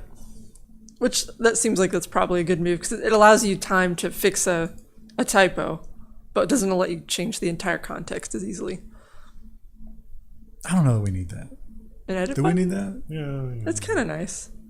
Sort of fun. Maybe you don't misspell things. How but about just proofread? Oh, yeah, proofreading is good. I can't be expected to do Of that. course not.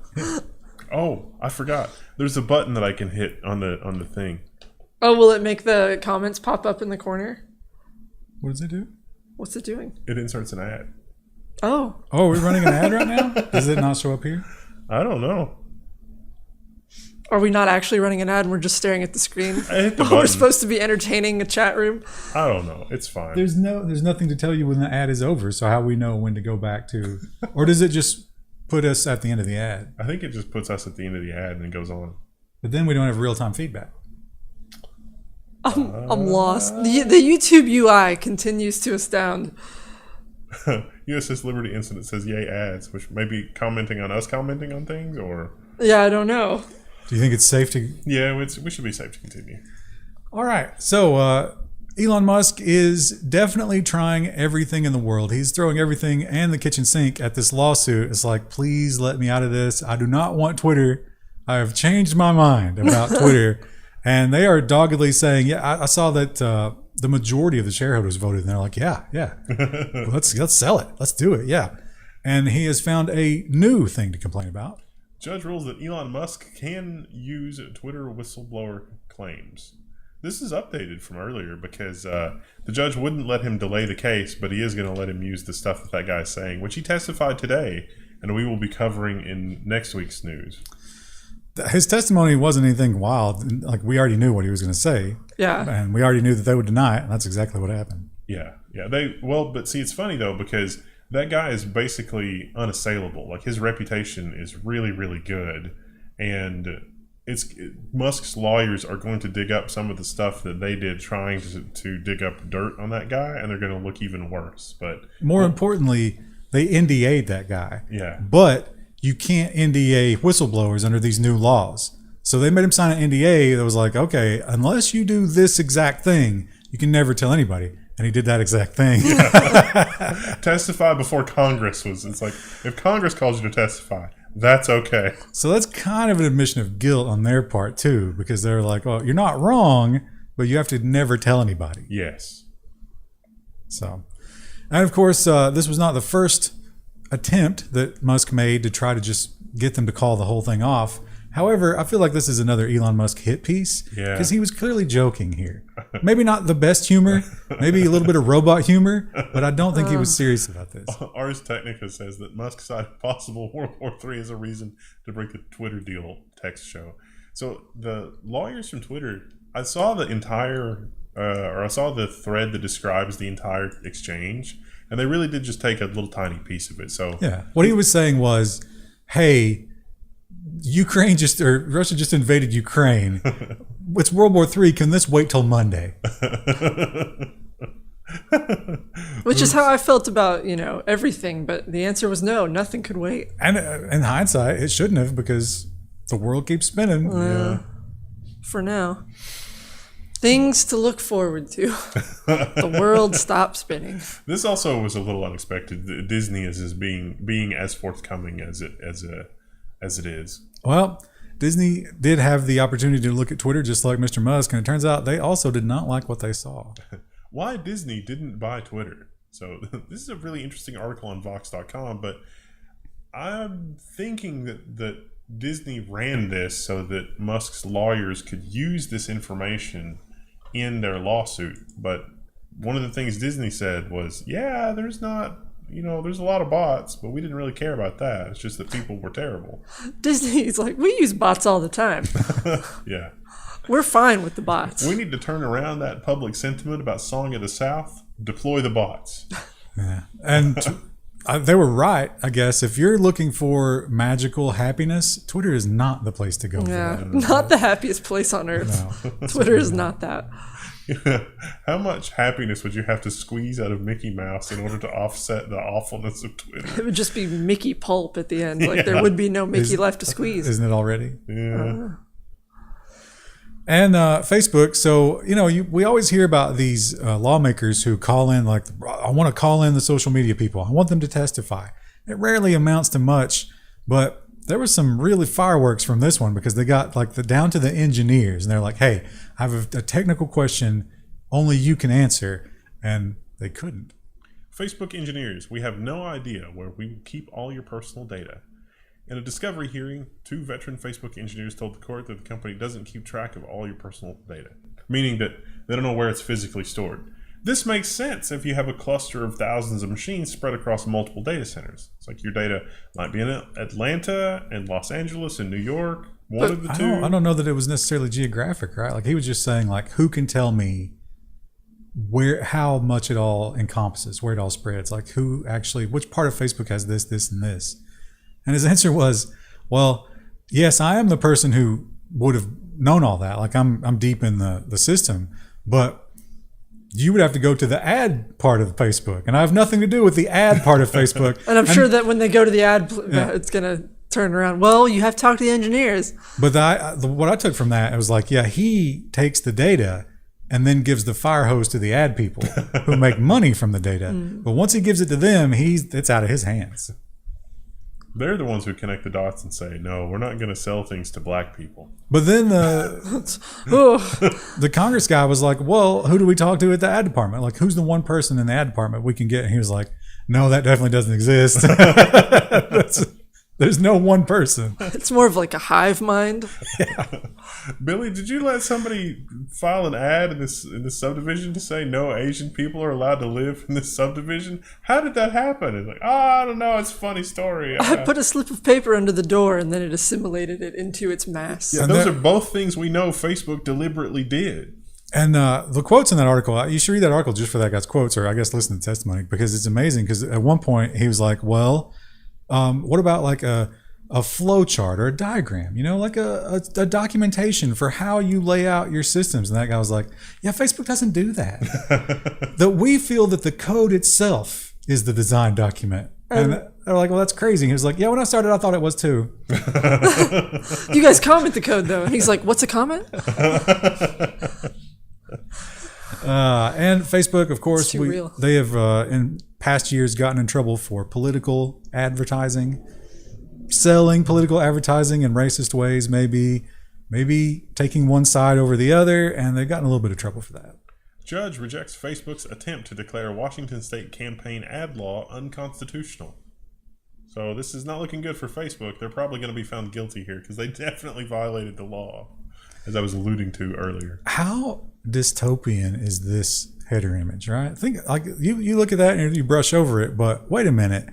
Independent coverage, but then the oxymoron of supported by Microsoft. Yeah. Why? I don't think that makes it independent. Was this also supported by Facebook's news, whatever, like the news payments? Well, I mean, Microsoft would be anti-Facebook, right? Yeah. So they're like, yeah, go ahead and run that story. We support that story. And Europe keeps just smashing the big tech companies, and what can they say about it? Ireland fines Instagram a record $400 million over children's data. Well, it turns out a lot of children use Instagram. They're not supposed to. Oops. It's supposed to be what, 13? Yep. And we've got quite a little cluster of cancellations here. Just, hey, we don't like you, so we're going to erase you from existing or doing business or anything. Instagram removes Pornhub's account in Variety, as we learn here. Now, it was all safe for work content, but they claim that it directly promoted pornography. And that's not okay on the gram. But they were there for years. Well, and also isn't Instagram kind of known? I mean, it's got a lot of uses, but like a lot of people use it to advertise their OnlyFans. Is that different? That would be directly promoting pornography, wouldn't it? Yeah. It seems like maybe a little bit of a double standard. I mean, a little bit. You know, maybe they're just trying to get a headline because it seems like their latest product is not catching on. Leaked report from Instagram claims most Reels users have no engagement whatsoever. Yep. Makes sense. So they figured out how many people were watching, and that was a low number, but somehow they also figured out that those people just weren't paying attention. They just didn't care. They were just numbly staring at a screen. Kind of like the start menu when you get all the ads. Compared to TikTok, who is still killing it. And unfortunately, maybe they were hacked, but maybe they weren't. TikTok denies reports that it's been hacked. So this was big news over the last few days. There was a file posted that was supposedly a sample of like 1 billion records or something. And it was TikTok users and their accounts and engagements and blah, blah, blah. But I think most security experts say it's a little bit inconclusive at this point. Could have been scraped. Yeah, could have been scraped. It was not anything that wasn't publicly available on TikTok. Although that shows you that what's publicly available on TikTok in some circles would be considered data breach. Yeah. Equifax's data breach is TikTok's standard operating procedure. And more these social media companies are dying off because that's what happens, right? Like, not all the trees can survive. Some of them get shaded out and they go away. But, ooh, they're trying. This is Snap's turnaround plan for $6 billion in revenue and 450 million users. So, basically, subscriptions, ads, and for some reason, they're going after the 40 to 50 demographic. do those people even know about Snapchat? Maybe that's the problem. Look at these heirloom tomatoes. Yeah, I feel like I don't use Snapchat, but Snapchat didn't really seem to catch on among my age group, but it was like people who were a few years younger than me. And now they're trying to go after... You know, I watch a lot of those middle-aged? police interrogation videos. It seems like a lot of drug dealers use Snap. Oh. Maybe that's the key. They're like, we need more drug dealers in this app. I think some of the appeal there is that the messages disappear after a while. Except they don't. Yeah. The cops always have the messages. Yeah, we found out that's not true. They don't realize that. Well, you guys are probably not too hip to the Kiwi Farms, right? No. Yeah, well, I am, unfortunately. So Kiwi Farms is the genesis of it came from Chris Chan. Oh no. The forum that started like following him or her and creating all the lore and there was so much content and they all got together and they were just terrible people. It was so popular that they branched it off onto its own thing. And Kiwi Farms was another internet personality mispronouncing what they originally called it, which was the Quick Forums or something like that. Oh. So from there, they had so much fun harassing and being entertained by that train wreck, they started seeking out other train wrecks on the internet. So embarrassing people that don't know that they're embarrassing. That's what they love. They call them lol cows. So is our channel on there? we could be. Yeah, we could be. But not anymore. Kiwi Farms has been scrubbed from the Internet Archive, and the site has been offline for days. So they got the old Cloudflare. Yeah. Actually, a lot of things disappeared from Cloudflare that were related to this. Same person. Domain registrars, hosting, all at once. Nobody would touch them. Nobody would let them host anywhere. And now the Internet Archive has scrubbed them from history. I feel like that's like a real black mark against you if you've been scrubbed from the Internet Archive, because they archive everything.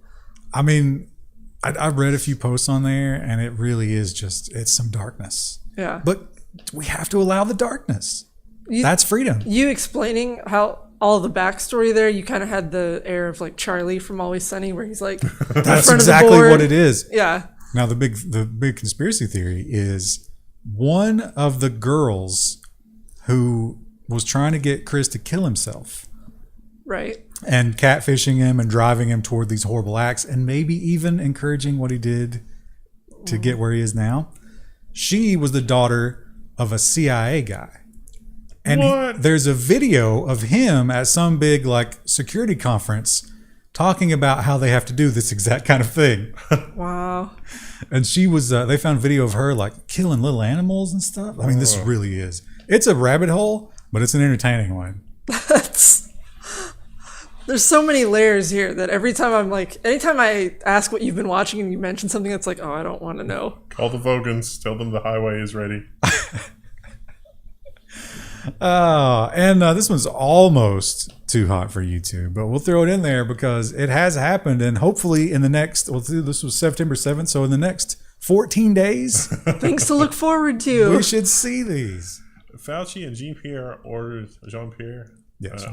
to turn over emails sent to social media companies. And I don't, let's forget everything that you know for a second. It's people doing the government job, emailing social media companies about, hey, some stuff that is being said is putting public health at risk. Can you keep an eye on this kind of thing? Why would it be a big deal to not have a copy of those emails in the public record? Seems like it's a really big deal. They're really fighting it, but they have lost. I don't know. I'm afraid there's going to be some last minute, or we're going to get like, just black lines. Redacted. But you should, they should have just, CC'd CNN on all that anyway the whole time. That we should have, any citizen should have access to that 24 hours a day. Yeah. There's no reason they should ever be able to hide anything. Right. And yet, now, Krista, I feel like you have to commit, even if you don't do the watch long, which would be great. You have to commit to watching the Rings of Power. I feel like we should do it for Patreon if we do it. How? I'm not sure how we could do that. We could probably figure that out. Yeah. We do it like we did Star Trek. Yeah, because we did. So the thing was, when we did Star Trek, it wasn't the show had already aired. We should start doing Rings of Power now. When he says watch along, he's talking about the literal Amazon. We could actually do that. Oh, we could do the watch party, and all the Prime subscribers could watch it with us. Yeah. So then we don't have to do that. Yeah, that might not be a bad idea. It's a great idea. What are you talking about? It's easy content. Everybody is saying, Krista, we want the contents of your brain. And you're like, nah. You don't want to be let in here. Nah, man, I'm going to keep that to myself. But that is, of course, why I put this story that came out on September 9th in here, thinking that surely by now. Oh. I think I added this story, or did we both add it? Amazon's 1 billion Lord of the Rings of Power is losing the ratings and viewer battle to HBO's House of the Dragon. Which also costs less. So the reason I included this article is because it kind of gives a good overview of all the stuff that's been happening with it. But what happened was Amazon owns IMDb, and when reviews started coming in as people watched it, everyone was like, this show's kind of just like boring. And they turned off reviews of anything 6 or lower, and they deleted a bunch of reviews as well. They also deleted reviews off Prime. Now, here's the thing, though. Like, this is saying that Samba TV. I didn't know what that was. Yeah. Are they allowed to use Samba? The 3.1 million, but didn't Amazon report 25 million? But they didn't give their metric for what counts as a watch. So you could have just turned it on, fallen asleep after 10 minutes, and then turned it off, and they would have counted that as a full view. But Samba TV is definitely not the full picture. However, we're looking at the same slice for both shows, right? That's the comparison here? Okay, I see. Yeah. So 3.1 versus 4.8. Now bizarrely, this is the paradox that is Krista, you have been watching House of the Dragon. I like Hot D. What can I say? That's the abbreviation. If you had told me a few years ago that I would have preferred a Game of Thrones property to a Lord of the Rings one, I would have said you were crazy. But I think, at least so far, they might not stick the landing because they didn't before, but I think Hot D, the writing is a lot better. Way stronger. Is it the same people? I think one of the showrunners was a director for Game of Thrones, but it's not the same showrunners So or not the writers. same writers. Yeah. Now, what was interesting about that article, though, is that, you know, they went into the whole thing about what you were talking about in previous episodes, where it's like they put all their eggs in this basket. Yeah. And they asked the guy, they were like, well, you know, you're describing all this money. What if it fails? And it, like, from text, you can't tell, but it sounded like he had like kind of a deer in the headlights. And he was like, no, it can't fail. It can't fail. Yeah. You don't understand. And then you look at the writing for that series and it's like, who the fuck approved this? Like, what the? And they were talking about, I guess, they have a new chairman of the board at Amazon. Yeah, it's not Bezos anymore. And they were saying that guy, if this fails, that guy has to step up, or the rest of the board will get rid of him. Yeah. There's also been talk about, like, if this fails, that Prime streaming as a whole is considered a failure. And it's like, what does that mean? Wow. Yeah. What a risk. I am, I have to say, the show, I think, is not particularly compelling. It is a beautiful wallpaper engine, but, like, show is kind of terrible. You can't say that. You've not But watched it. they say that every time, right? I mean, but you haven't seen it. The whole drama around the show is very entertaining, though. Zero Core says, been watching for years. Keep up the good work. Thank you. USS Liberty incident. Pour one out for Kiwi Farms. No, I'm gonna take a drink.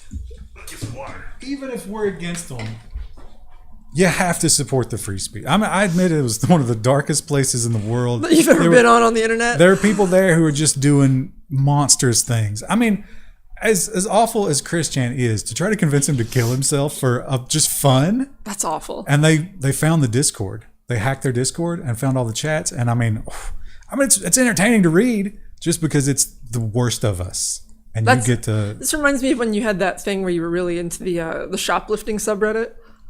Oh, you know what I'm watching now? Shoplifting surveillance camera footage. Is there a lot of that? Fave Trip, FAV Trip, is a convenience store, and they post all of their shoplifting videos on YouTube. Wow. And they have that Indian call center Nest thing. Yeah. So that, like, people will steal, and as soon as they get up to the counter and try to pay, but they don't take whatever's in their pocket out, the Indian voice comes on, like the voice of God. Oh, it's like, you've stolen something. And it's like, please take that out of your pocket and pay for it. And a lot of people are just like, all right. Well. It's about the thrill. It's not about the money. I often try to get inside those people's heads. Like, you got one soda, and then you got a candy bar, but then you took another candy bar and put it in your pocket. Like, what? You could afford that probably. Yeah. But you just wanted something extra? A little extra treat? Sometimes when I see stuff outside the grocery store, I'm like, I could take that. No one would stop me. But I have that moment of like, that would be terrible. That's unethical to do that. Also, those Fave Trip people do go running after people. Screw that. They can't be banned. They're probably making what, 30 grand a year? Less than that? Well, less than that. You're gonna take on a perp? We were always told not to do that when I worked retail. It was like, if someone is stealing, like, you can tell them no, but don't chase after him or try to do anything about it. Like, the one guy, when they called him on it, he just tore the entire store apart. He turned over everything and just ripped everything apart and just lost his mind. He thought he was a really slick thief and then didn't make it. It's entertaining, though. Oh, we got an auto-moderated comment there.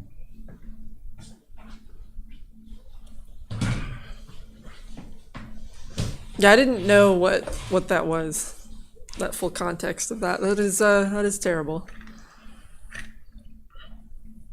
Talking about Kiwi Farms. Yeah, it's dark. How's it's that? really dark. How's that chloramine?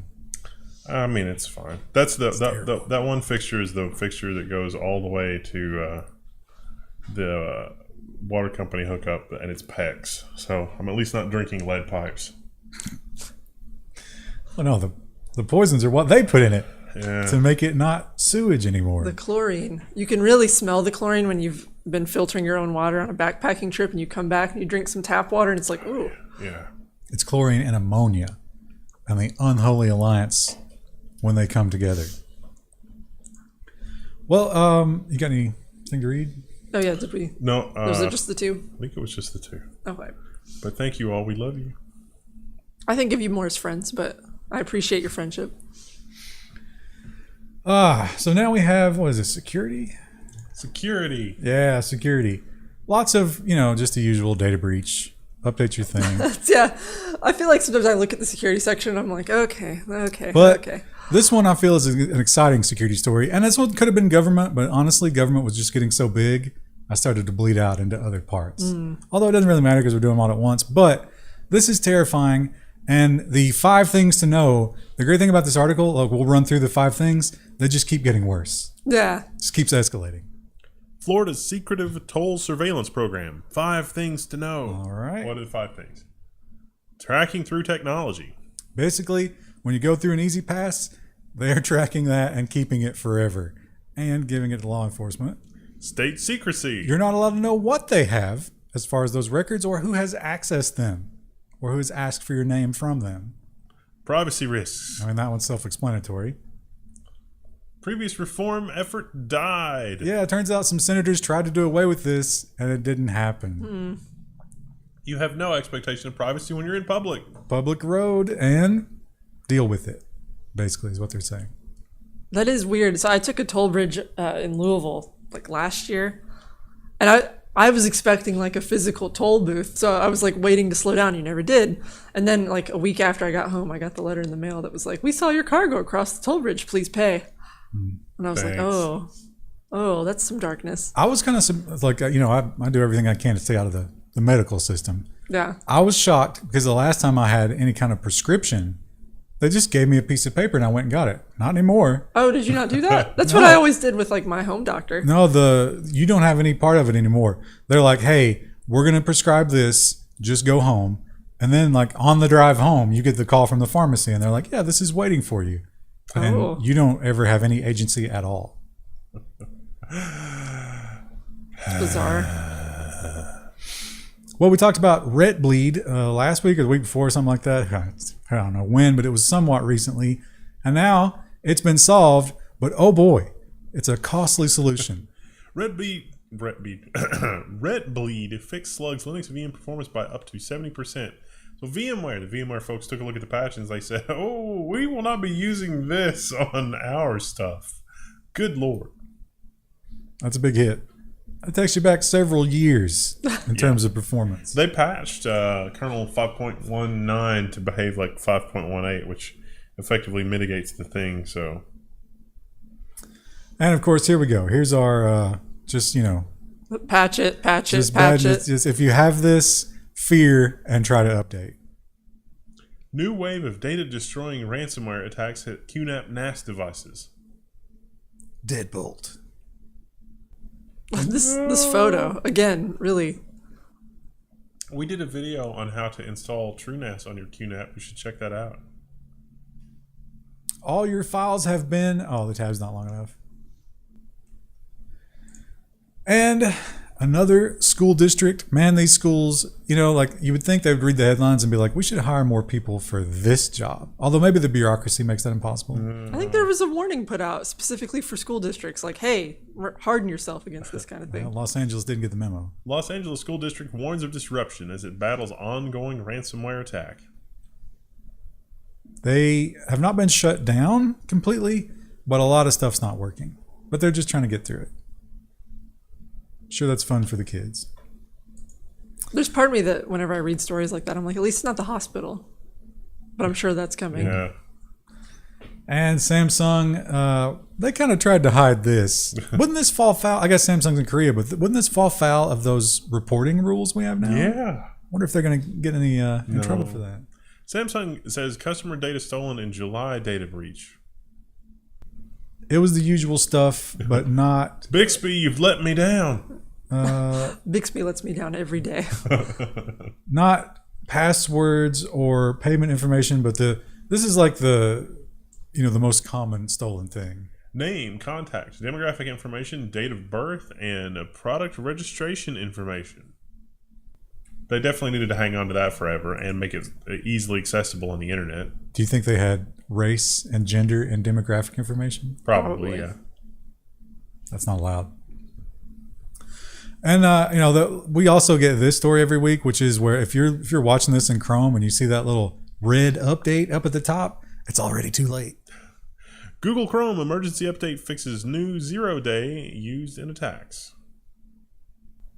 They won't tell us what exactly it was. So it must bad, have been pretty bad. Yeah. But if you are seeing that red update button, right after the stream, don't do it now. Right after the stream, go ahead and click that. Our metrics, no! Can't have it look like you clicked away. No. And here's a crazy legal precedent, because if you are, let's say you're the head of IT at the Los Angeles County Schools, This is horrifying. are you now going to be responsible for what happened to all those kids? Oh, yeah. That's a tough job to take. As ex-Uber executive heads to trial, the security community reels. Yeah. So this guy, Uber was broken into. They got everything. Everything was ransomware. There weren't really any backups. He paid him. He said, hey, we have a bug bounty program. Maybe we can do this through the bug bounty. Oh, sorry, I hit the mic. Maybe we can do this through the bug bounty program. And now federal prosecutors are coming after him. Now, here's the thing, though. He was, I think, required by law to report that because it was a felony. Well, is it if they were security researchers? They were not security researchers. I don't know. I mean, what if, could he have said, no, it still wouldn't be okay. Like if he would have said, I forgive you, I not you security researchers, go to the bug bounty page and type this up. But then that still would have been a crime. Yeah. So if he goes down, that means that every major tech company security professional will have to do something. This article, actually, I got to give the author credit. They actually mention Equifax and talk about how Equifax owned up to it and just said, yeah, we lost everything. But it stopped short of saying the real problem here, which is a lot of these companies simply will not spend money on security. See also the Los Angeles thing. So if the crime is, just report that you had a data breach, that doesn't actually solve anything. Well, oh, come on. Theblock.co must be a paywall alternative. This is the other kind of story, which we have every single week. It is the same story. Another company. Just switch the name. Withdrawals frozen at crypto mining firm Poolin as amid liquidity problems. What a horrible name, too. It's Chinese. It's a little close to Putin. But like not the Russian guy, but like a Putin. Poolin on the fritz. Yeah. Oh, you mean like a fart? Yeah. Well, that might end up being what's left in their cryptocurrency wallets. puff. Just a fart. Yeah. Tough. They're going to try to borrow money. I would not lend them any. Mm-hmm. And Australia, not known for cryptography and privacy, certainly. That's not their MO. I think they're mostly known for their deadly creatures. And, in the technology world for being dystopian and, spying on everything. But they decided to celebrate cryptography with a new thing. And this is funny because you often hear about these kinds of, like, imagine how much effort went into this. And they'll make these video games where it's like, it's a game within a game, and it'll take people years to find it, and it takes them a day. Yeah. Because people love this kind of thing. Australian Signals Directorate 50-cent coin code cracked. Code has been cracked by a Tasmanian 14-year-old in just over an hour. So this coin, which was to commemorate code cracking, There's a lot of sounds. itself had a code, which was cracked by a 14-year-old who will no doubt be recruited by the intelligence agency here. Or punished. It's one or the other. If you've got that kind of talent, that is not the path you should take. You can do a lot better than that. Hold out for something better. Now, we talked about this, like a week ago, 2 weeks ago? Yeah. But I guess that was just starting to happen then. It turns out it really caught on. Wow. Really, really caught on. And now it is a huge problem. TikTok challenge spurs a rise in thefts of Kia and Hyundai cars. Did this article talk about the specific security flaw? The one we talked about it previously. They copy paste the encryption key from the GitHub tutorial. That's why it's an issue. They were literally it's like Babby's first encryption key, and they used the example the from tutorial the code. Yeah. And there's no immobilizer on these cars. Yeah. So once they strip it down to I thought there was a picture in here. Oh, it's in the next one. Anybody can do this. It's so simple, and they give you the instructions on TikTok. So more and more people are doing it. In some areas where I guess TikTok is hotter with the kids, 300% more Hyundais and Kias were stolen than the month before. What is happening right now? I feel like every time I look at the local news, it's something weird like this. What's happening is kids are stealing a lot of cars. I also really like Hyundai's statement on this, which was, listen, we built it to the National Highway Traffic Safety Standards. And it's like, that's the most infuriating thing you could possibly say. And you would think that the next thing out of their mouth would be, there's a nationwide recall. We will fix them all. But no, that's not the path they took. They went more along the Apple path. Hyundai to sell security kits to deal with the problem of thefts. Their advice was literally, don't park your car somewhere it might get stolen. And if you really are worried about it, we'll sell you this kit. That kind of defeats the purpose of having a car if you can't park it in certain places or drive it to certain areas. This will literally just change the key from Babby's first encryption key. But we don't know what those kits will cost or when you can get them. What do you want to bet that all the kits to deal with this just change the key, but it's all the same key? Oh. Or they'll have the key printed on the box that they send you. Well, that's the end of security. Woo! What do we got up next? Have we done social yet? I thought we did do social because we had Facebook stories. Yeah. Big block so of Facebook. It's nonsense? No, we have to do... We haven't done Robot in Space. Robot Space looks like it's coming up. We did Florida Surveillance. Okay, yeah. Robots in Space. How's the chat doing? You guys having a good Tuesday? You guys ready to go to work tomorrow? Engagement challenge. How is the chat doing? And then we have to just sit in complete silence for 30 seconds while we wait for them to answer. Do we want to wait or are we going to... What are they saying? I can't read it. It's very small. Random stuff. How much wood could a woodchuck into the river? Because I don't know after I updated to iOS 16. Yay, I didn't miss the nonsense, says John Reed. You have not. We are just now getting to Space Robot. Hi to everybody, yes. Good. Good stuff. The chat has picked up. It really did. More auto moderation. They're doing that on Twitch now. Oh, yeah. We had a couple comments that got flagged. We're on Twitch, by the way, if you're interested in watching us play games, which maybe you're not, but... Duncan Campbell says, it's Wednesday morning here. You don't count.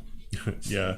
I have a Wednesday morning meeting in Taiwanese time, which is in an hour. So we have to be done in an hour or less. Oh. Well, we better snap to it let's then. Go. And let's start talking about some robots. Now, this is not a robot, but I think cyborgs count for this. Oh, yeah. This was cool. Scientists create cyborg cockroaches controlled by solar-powered backpacks. And oh boy, the picture is horrifying. Yeah. That was a big cockroach, too. Now, Krista, this is not an ultralight cockroach. No, it's absolutely not an ultralight setup for his body weight. I mean, it would be by the strict definition, but that's not calibrated to cockroaches. I guess these connectors give us a little bit of scale, but that is a really big cockroach. It's a special kind, like a hissing cockroach or something like that. Yeah, and apparently it hisses through its body when it gets threatened. Makes sense.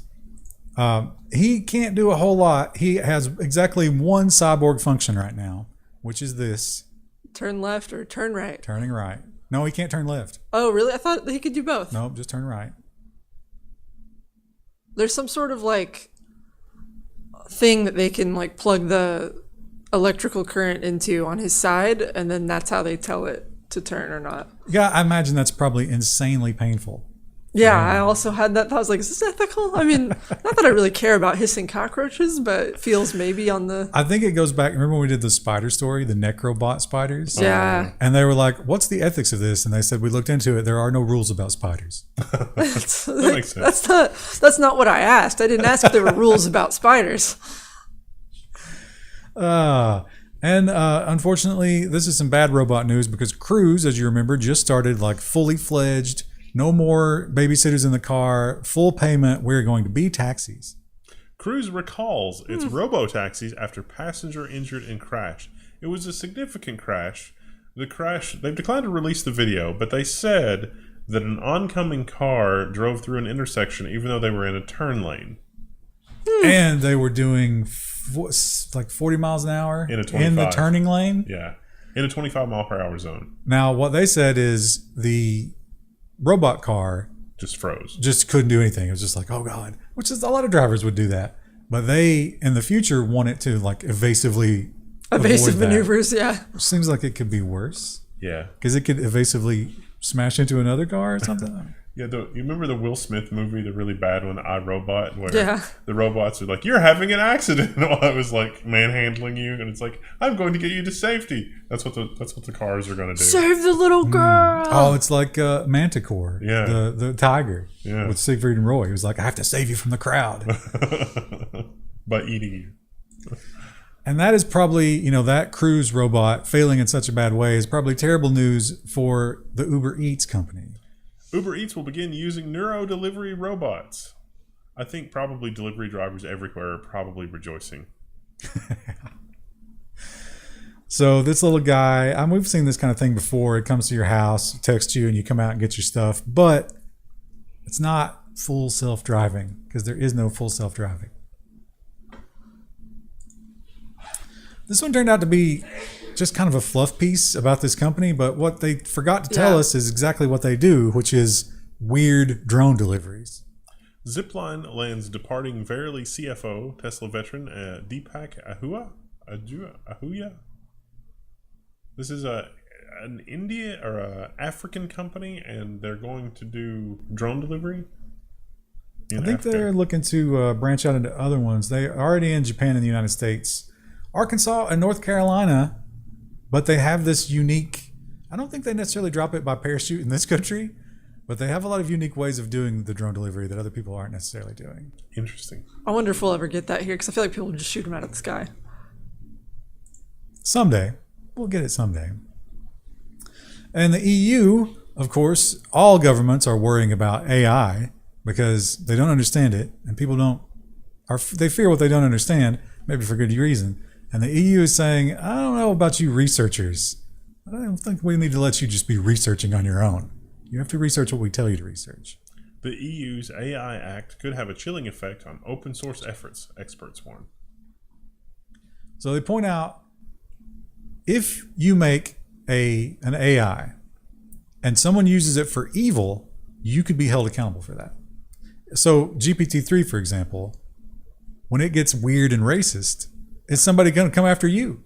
That sounds like what the SEC wants with the cryptocurrency stuff. Remember the cryptocurrency story where it's like, we need to do munitions on this. Yeah, kind of like that. Yeah. Krista, we've learned from the Twitch stream that your cat is much like my cat's. And very that vocal. Never stops meowing. No, he just meows at nothing constantly. Around the clock. I feel like I have a good understanding of what my cats are meowing about. They want me to either pay attention to them or feed them. So I'm not sure that I need this. Cat owners can't get enough of translation app turning meows into English. It really is. For Cricket, it's 90% of the time, I'm hungry. Yeah. Feed me. I'm hungry, even after we've just fed him.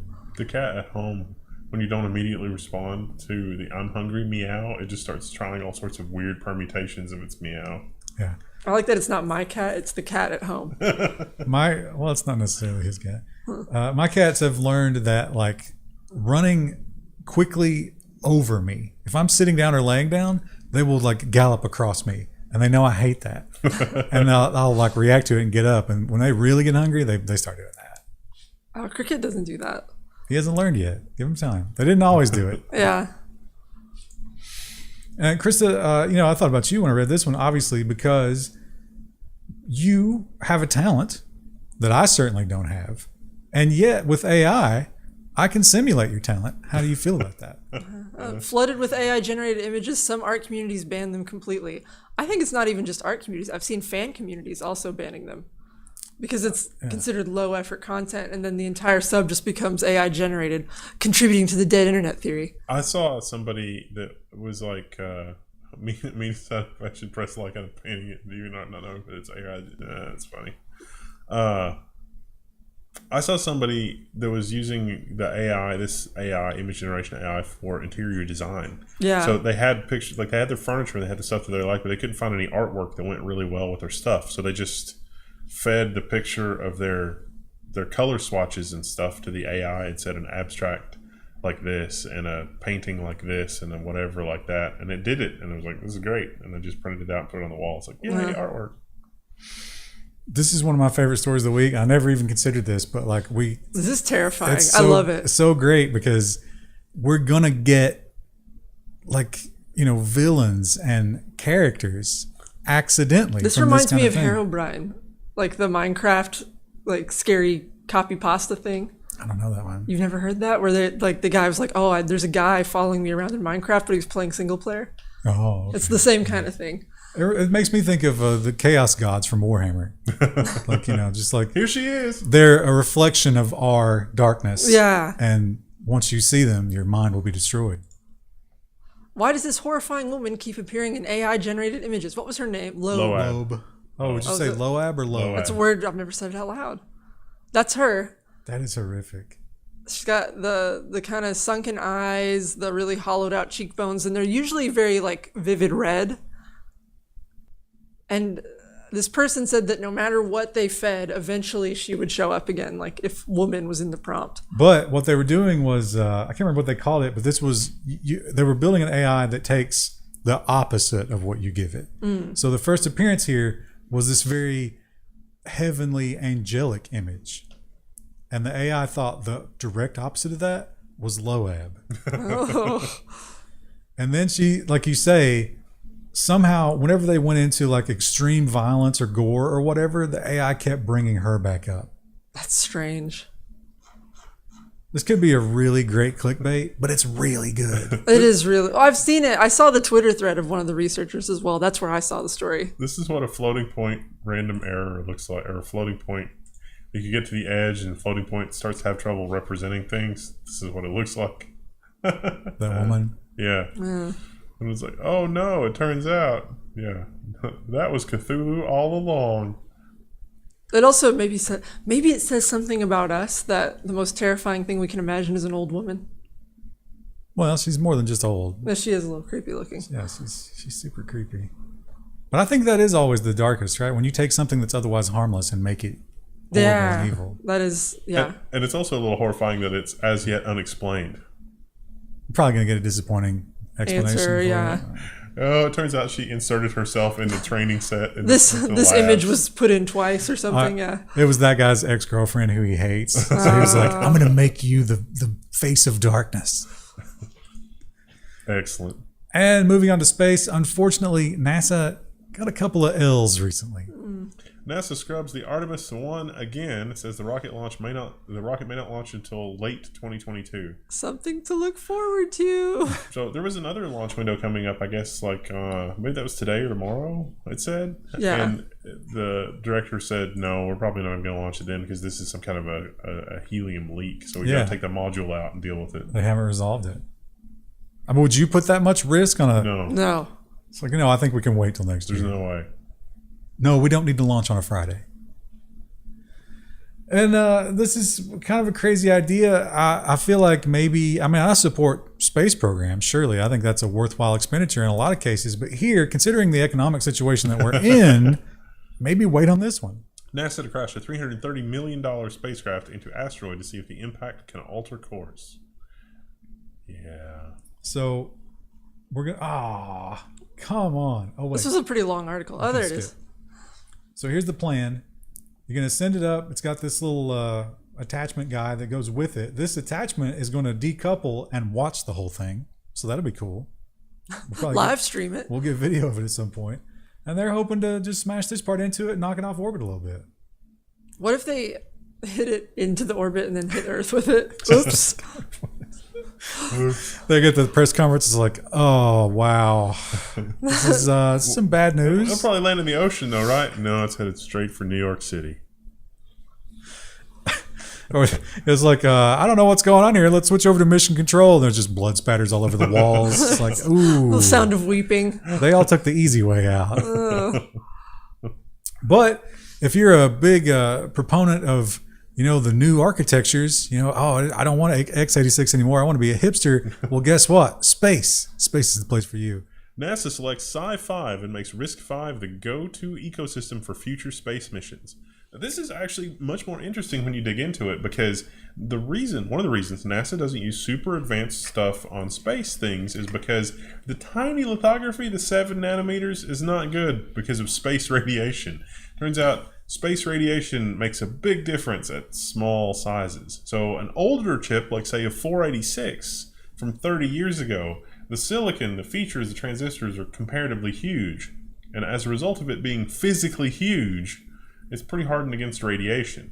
Well, RISC-V, because it's so open, NASA can sort of fudge it here and get RISC-V produced in older processes and older nodes and do the radiation hardening and everything that it needs to make that microarchitecture run on future space missions. And it doesn't matter that those CPUs don't have modern features because it's literally against the 486 from 30 years ago.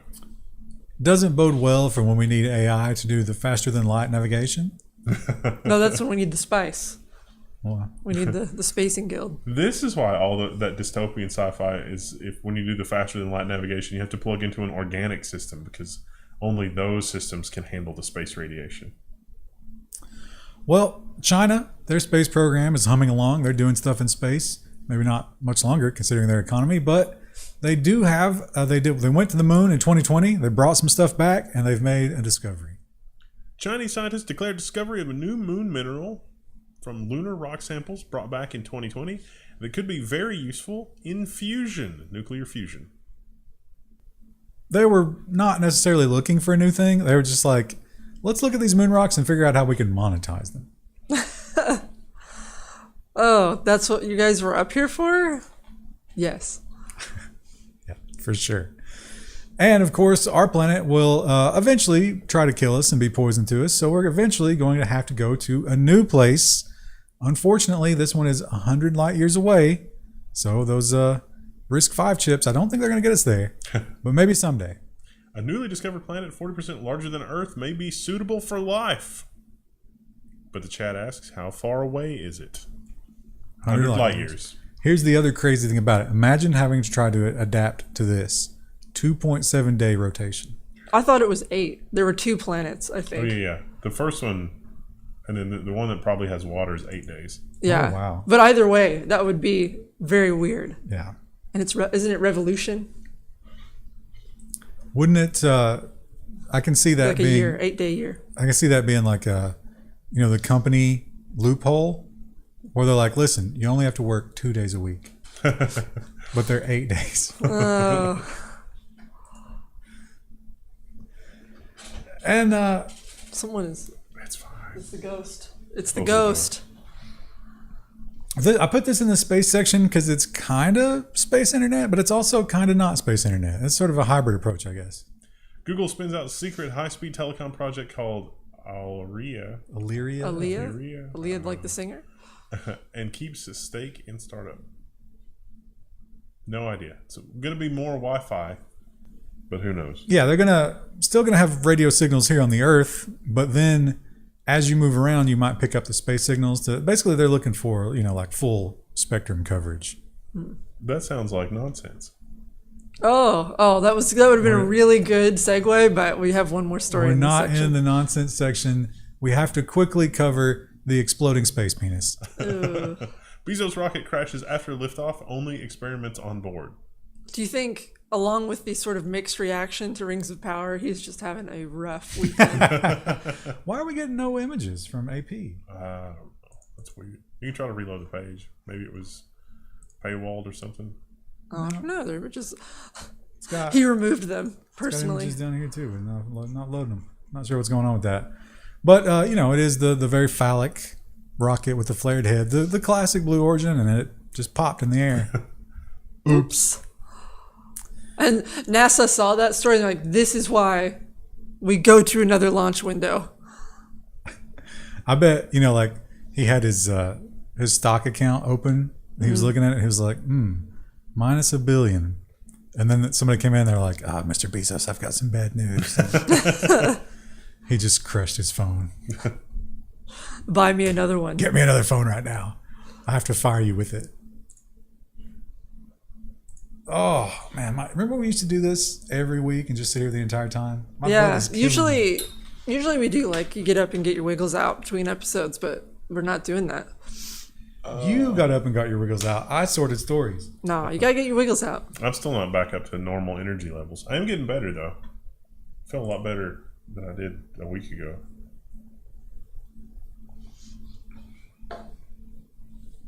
We got podcasts to do too. We are slightly behind because of the traveling and vacations and sickness. Are you ready for the nonsense? Oh, right. Yeah. Joseph Kelly, thank you. Sagenta, thank you. And, we did USS Liberty Incident. Always a pleasure. USS Liberty Incident always has $10 for us. Well, we appreciate it. All right, nonsense. So exciting. So this one turned out to be a little bit less exciting than I liked, but it is a fascinating thing. It's a great headline. That they used to do. Skeleton of female quote-unquote vampire unearthed in cemetery in Poland. Pure astonishment. Leave it alone. Don't touch it. They put metal, like a sword, over the net. Oh, the stupid overlay videos there. So that is a sickle blade. And the whole idea here is if she is in fact a vampire and tries to hop up, that will sever the head. I don't know if that's enough pressure to. I think she would just, That would of just course fall. did not happen. Or maybe it did. And she just laid it back. Yeah. They also used something else, right? I can't remember what it was, but they had, a padlock on her feet. But the thing they say about her is she was opulently decorated. So she was a rich vampire. She was probably like, ran the town. She was nobility and they all feared her for her vampire powers. And then after she died, we're like, we're not taking any chances here. Or I was thinking, maybe they just killed her. Weren't there a couple instances in history where somebody looked like somebody for like 2 or 3 generations, and then somebody found an old painting and it was actually their great-grandmother, but because they looked exactly like it, it's like, oh, you've been alive for 200 years. They say that about Keanu Reeves. Yeah, there's some Civil War photos where it looks exactly like celebrities. But that happens. Yeah. They claim that you have right now in the world, there's someone almost like you genetically. Very similar. The nurture might have been different enough that you don't look the same, but if it wasn't, you look almost exactly the same. Well, power is not the reliable thing that it used to be. And I really... Which is, like, when we started doing this show, do you think you'd ever say that? No, and I'm unhappy about the situation. I don't love it. But people are making do, and thanks to our new EV overlords, maybe you can carry around your own supply of power. Texas doctor uses his Rivian truck to power a vasectomy. Ugh.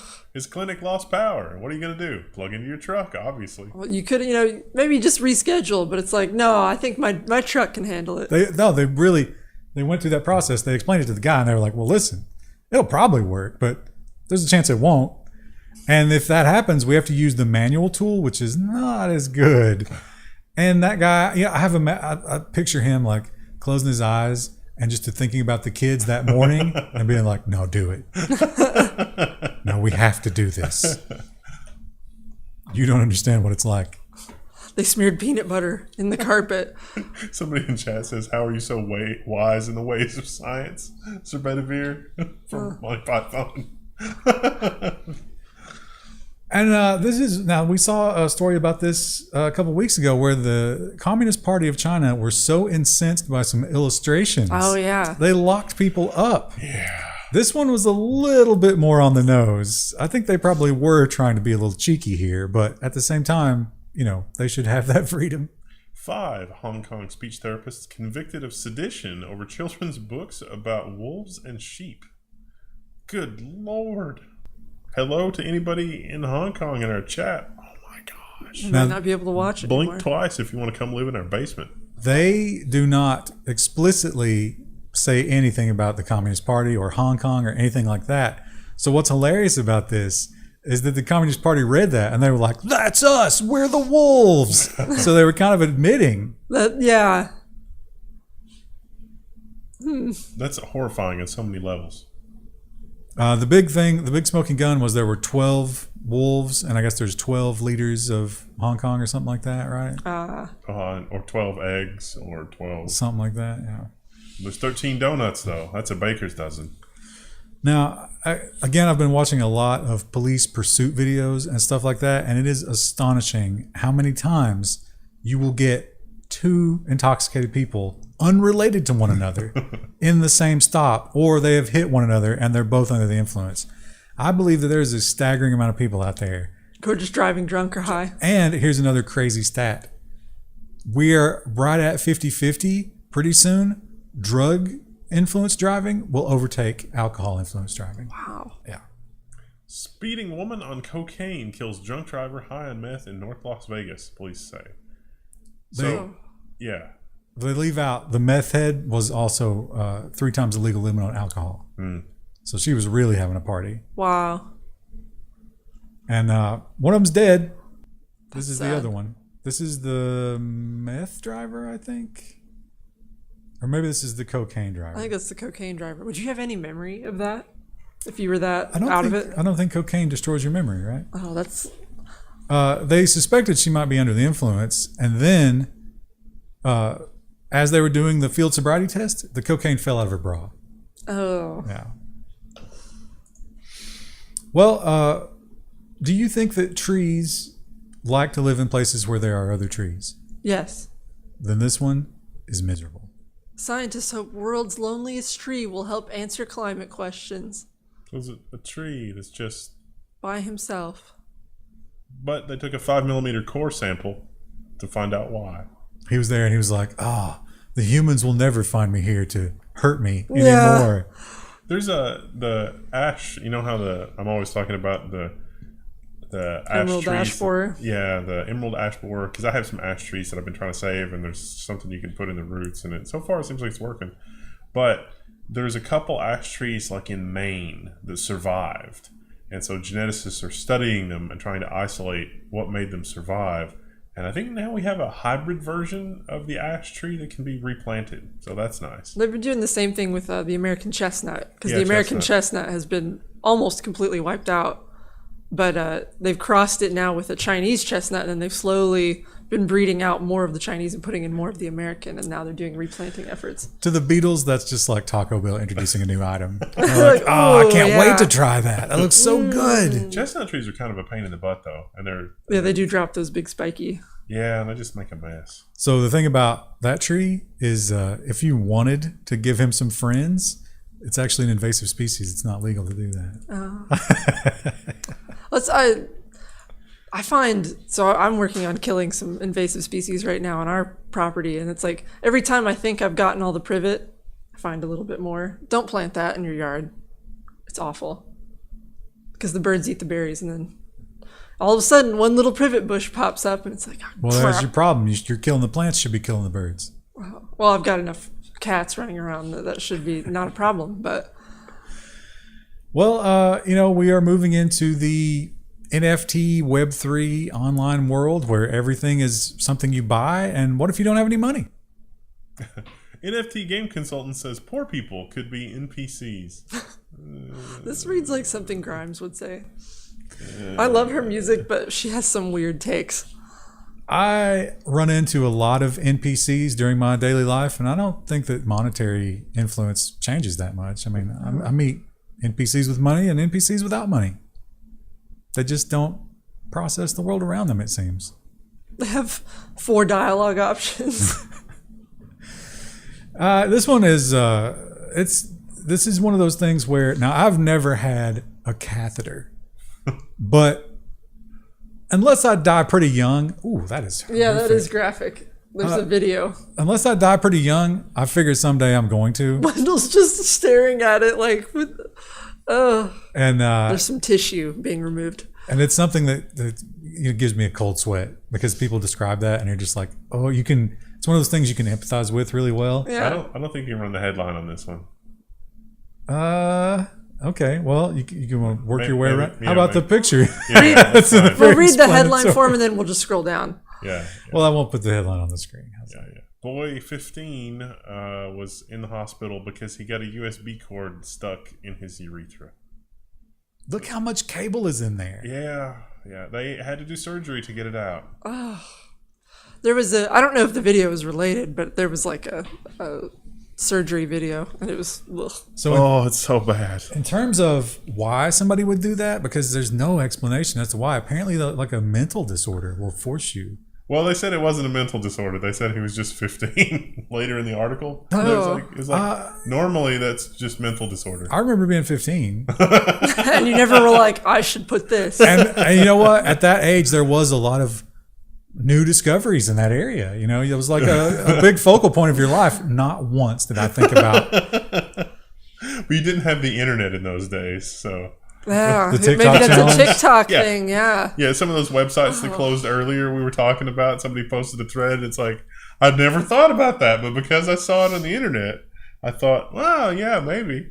That's like the thing where they're like, you can get a light bulb in your mouth, but you can't take it out. And then all of a sudden, hospitals had a lot of people putting light bulbs in their mouths and getting them stuck. I bet I can. Yeah. Now we are moving into the fall, the most beautiful of all the seasons. As you guys can see, because we're obviously in a beautiful mountaintop. I have a Gamers Nexus story right after this. And every year, some company does this. Oh, yeah. They take an item that you wouldn't think would be pumpkin spice, More than one. and they pumpkin spice it. Cup Noodles unveils pumpkin spice flavor. I would be 100% willing to try that. So, when I was at Gamers Nexus, he had pumpkin spice Oreo. I've They're had like, those. "That'd probably be I've good." had those. Yeah, That- they're not as good as you think they would be. It is a crime against humanity, but they were not bad. I didn't care for them that much. I think this would actually be pretty good because a lot of times, like in Indian cooking, they use like pumpkin and they make it spicy. Well, they also do sweet noodles. Oh, yeah. I don't know about that. That's a big, like, every time they feed the Pakistani reaction channel guys noodles, they're like, oh my God, savory noodles? Who would have thought? Because they call it vermicelli. They eat it for breakfast. Oh, I guess, yeah, I could see that. But cup noodles usually are spicy. I couldn't imagine a sweet noodle. Well, these are pumpkin spicy, Kristen. This is a follow-up. And Follow-up. It's just, oh. I can't, I mean, he, I guess, was surprised by this. They all were. But why? Why would you be? I guess he does have a complaint here, though, right? I mean, They hired him. yeah. Period dignity officer takes legal action after losing a job. So it's a dude, but it's a dude to help teenage girls who start and Start their period. You can say it. they hired him knowing that, and it's like something doesn't seem right here. And then the internet said that seems really stupid, and they said, "Oh, you know what? You're right." They fired him, and then he's like, "Well, I'm gonna take legal action." But I don't- This is ridiculous. I think most people were like, why don't you hire a woman to do that? Right. But- as someone who's been a teenage girl, I wouldn't have wanted to talk to a man about what was happening. Especially that guy, because that guy's kind of like good looking, and teenage girls might be having like crush on him a little bit. It's like, oh, I don't want him to know anything about that. I wouldn't want, just regardless, just don't, at that age, you don't have that kind of. But they didn't necessarily. I don't think they didn't give it to a woman. I think they just got rid of it entirely. They're just like, let's forget we ever thought about that. I mean, it's not You're necessarily on a your bad own. Good luck. I bet there was like, just go put all those tampons in a dumpster. All right, we get it. I would think that you would have a nurse do that. Like that was kind of one of the nurses' functions at our school. He had no qualifications for like medical or like mental health Counseling, yeah. No, didn't have anything like that. Maybe he knew a lot about absorbency. I used to work for a paper towel company, Yeah. so you could say I'm uniquely qualified for this job. And China, they had a bit of an earthquake, and that's not unusual. They tend to have earthquakes. It's a pretty big landmass. But what was unusual was how the people reacted to it who were under lockdown. Outcry as Chinese lockdowns trap residents during earthquake. So the zero policy is more important than the ceiling collapsing on top of you. So, were the people just staying inside in the rubble because they were like, "No, my watch band will turn red." No, it's not. It's not digital. They lock them in. They nail up they gate them in. They build structures, and the people were like Trying to get out, slamming the yeah. bars like there's an earthquake. And they said the response from one of the guys in the quote in the story, he was like, "It's over. Don't worry." Your building might not be structurally sound anymore, but it's fine. We didn't use the number 8 steel like we were supposed to. Sorry. Tofu drag. Yeah. Oof. This one turned out to be a big nothing burger. I probably should have cut this one out. I don't see it. Do you, Krista? Like you're kind of I don't see it. visually. Not really. Giant space tarantula spotted in the galaxy.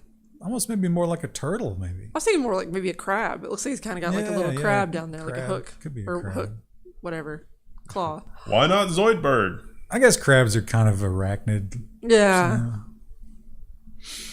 And speaking of creepy crawlies, this guy was super endangered, and it wasn't humans. It wasn't the human climate change that killed him, but instead it was his, when they say that your eyes are bigger than your mouth. America's rarest snake chokes to death on giant centipede. Of course, he thought he could eat the giant centipede because of climate change. It's kind of hard to tell what's going on here. This is Yeah. a leaf. The snake head is here, starts right here. This is all centipede. Oh. And this big lump right here Is is the rest of the centipede? yeah, like 70% of the centipede, which he got down before He just sort of expired. gave up. That's like, putting a light bulb in your mouth. They He was like, I can do it. they were like, oh, we have to figure out how he died. So they dissected him and ruled that he choked to death on a centipede. But it was like, good job, detective. We would have never figured that out. This is in India, but this is sort of similar to the Chinese thing where, hey, we're all going to do online banking. Don't worry. Online banking is perfectly safe. It's super convenient. You never have to worry about the fact that the bank is actually on the other side of the continent. It's fine. And then some weird stuff happens and Paralyzed woman forced to go to the bank by ambulance to renew an ATM card. So she couldn't do it online. She couldn't physically go. They wouldn't let her renew her ATM card. So it's like, okay, let's just have an ambulance bring you here to do this. Wow. so they called and pleaded with the bank and they tried to explain the situation and the bank was like, no, you're going to have to come in. She should have taken just a huge dump on the floor. Oh, sorry. You told me I had to come in. And those of you in Europe, especially the more eastern parts of Europe, oh boy, I feel for you because I think we all kind of like, we know on a logical level that it's going to be bad, but we're not prepared for what's really going to happen come winter. Swiss citizens who overheat their homes this winter could face hefty fines and 3 years in jail. What's overheating? More than 19 degrees C.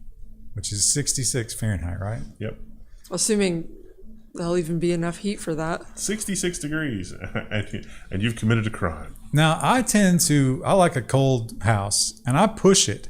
And sometimes I think, like, what are you doing when it's on 68? But 66 is low. You'd be layering up this winter. Imagine, like, how long does your food stay warm? Please, sir, may I burn some books in order to stay warm? No, that causes climate change. Yeah, the smog, air quality. But they're conservative books. Oh, go ahead. And this one is... A little tongue-in-cheek. It's disturbing on so many levels. And I'm not anti this whole thing. I think, yes, these guys got the wrong end of the stick for sure. But that $10 billion, or what is it now, $20 billion? Or actually, that might be way more than that. And then this, and it's like, most of that money is not going to those people. Most of that money is going to this industry. Zelensky's going to headline the U.S. Defense Industry Conference, talking about all the cool new technologies and how everything has changed. Because they're doing a lot of really fancy stuff with, very inexpensive drones and unconventional thinking. Now, that would tell me that the defense industry, and perhaps Zelensky as well, doesn't expect this to end anytime soon. Because they're previewing the new stuff that won't be out yet. Yeah. I'm thinking more it's like, you guys have been doing warfare in the desert for 20 years.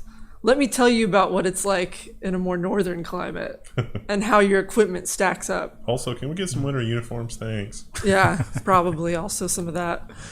Although, how about the fact that, so it's crazy because another thing I watch on YouTube is war footage, war leaks and stuff like that.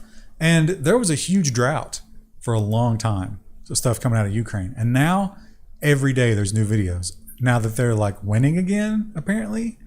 I don't know if that's some kind of psyop kind of deal, but it's weird. What, there was a drought? There was a drought, and then have you been reading the headlines? Yeah. They retook half the country back. Yeah. So now, the war fervor is picking back up. For a while, I think it wasn't popular, maybe, or... Oh, I thought you meant an actual drought. I was like, oh, there's a heat dome over Europe for a little while. No, there's a drought of... There was no military footage. I understand. Yeah. I took it too literally, chat. The whole time it was a feint. I mean, we got plenty of footage that shows that things are really happening. I'm not saying that's the case, but it's weird. Yeah. And it's also weird that they keep taking my money for it. Now, have you guys seen The King of Kong? Nope. I'm familiar with the story, but I haven't watched it. You've talked about it a couple times. It's a pretty good flick. This guy was essentially the villain of the story, but He kind of has a villainous look from this photo. yeah, he's also he's definitely older than me, so I don't think that beard and hair color is genuine. But he held the record, but there was always controversy. However, he was sort of like the inside guy with the Twin Galaxies people, but now he's suing the Twin Galaxies people because some new things have come to light. Forensic analysts accuse Billy Mitchell of cheating for Donkey Kong record. And an exhaustive report, a forensic expert claimed to have found evidence the Donkey Kong record holder Billy Mitchell cheated. Wasn't that always kind of the premise that... It was. And when this other guy beat the record, the next week, Billy Mitchell sent in a new tape of him beating that record. And everybody was like, well, wait a minute, he did it in the store. Why don't you do it in the store? And he was like, don't speak to me. And Don't ask any questions. so it's all about VRAM.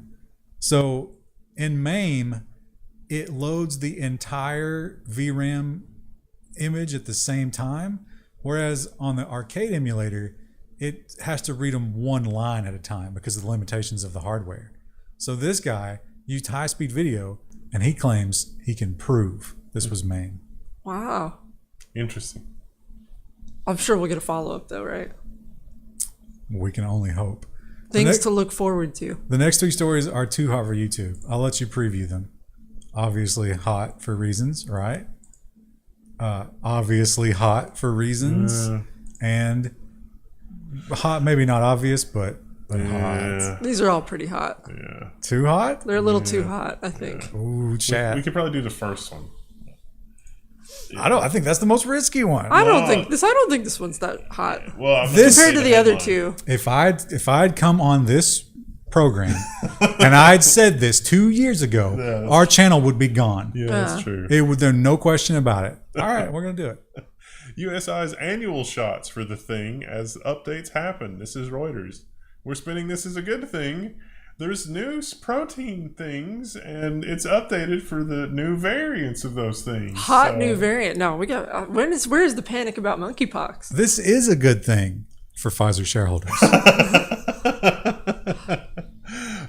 But I think it's really funny that one of the, like, if you read the thing from what was it, the CDC? Was it CDC? It was the CDC. It was don't take them at the same time. Allow at least 2 weeks between your flu vaccine and the other one. Also, if, like me, for example, who has none of it, I cannot get the new one until I go back and get the other ones. Oh, interesting. Even though those are, Admittedly, non-functional. Yeah. USS Liberty incident says, I've heard of dedication to cable management, but this is ridiculous. I don't think that would be very organized. You're in the car and you're like, oh, I want to connect up the phone to the aux Stand cable. by. Does anybody have a cable? And he's just like, give me 10 minutes. X and Morbius is generic support super chat. Thank you all for the great technical content. Ruben Maher says, I really hope Wendell gets my hands on a Precision 7865. It's a Threadripper workstation with 2x16 and 2x8 slots. Interesting. Imbis Frenchie says, how's the boiler snake? Is he still sleeping? Yeah, he's still sleeping for a few months. He Probably. is not as prevalent in this room. Oh, There's you so might much still heat. hear him though. It's waste heat. Always a good day when the level 1 text team streams. Keep up the great work and enjoy the news episodes. All right, any other questions? Wait, from what? chat? What kind of episodes? Oh, Vinny no. 2142? No, it's link What sharing. kind of episodes? Link Just sharing. random links that we've compiled for you. Although I think we've probably exhausted the algorithm by now. It's just like, it doesn't matter. It's probably still gonna be like, no, losers. It never sleeps.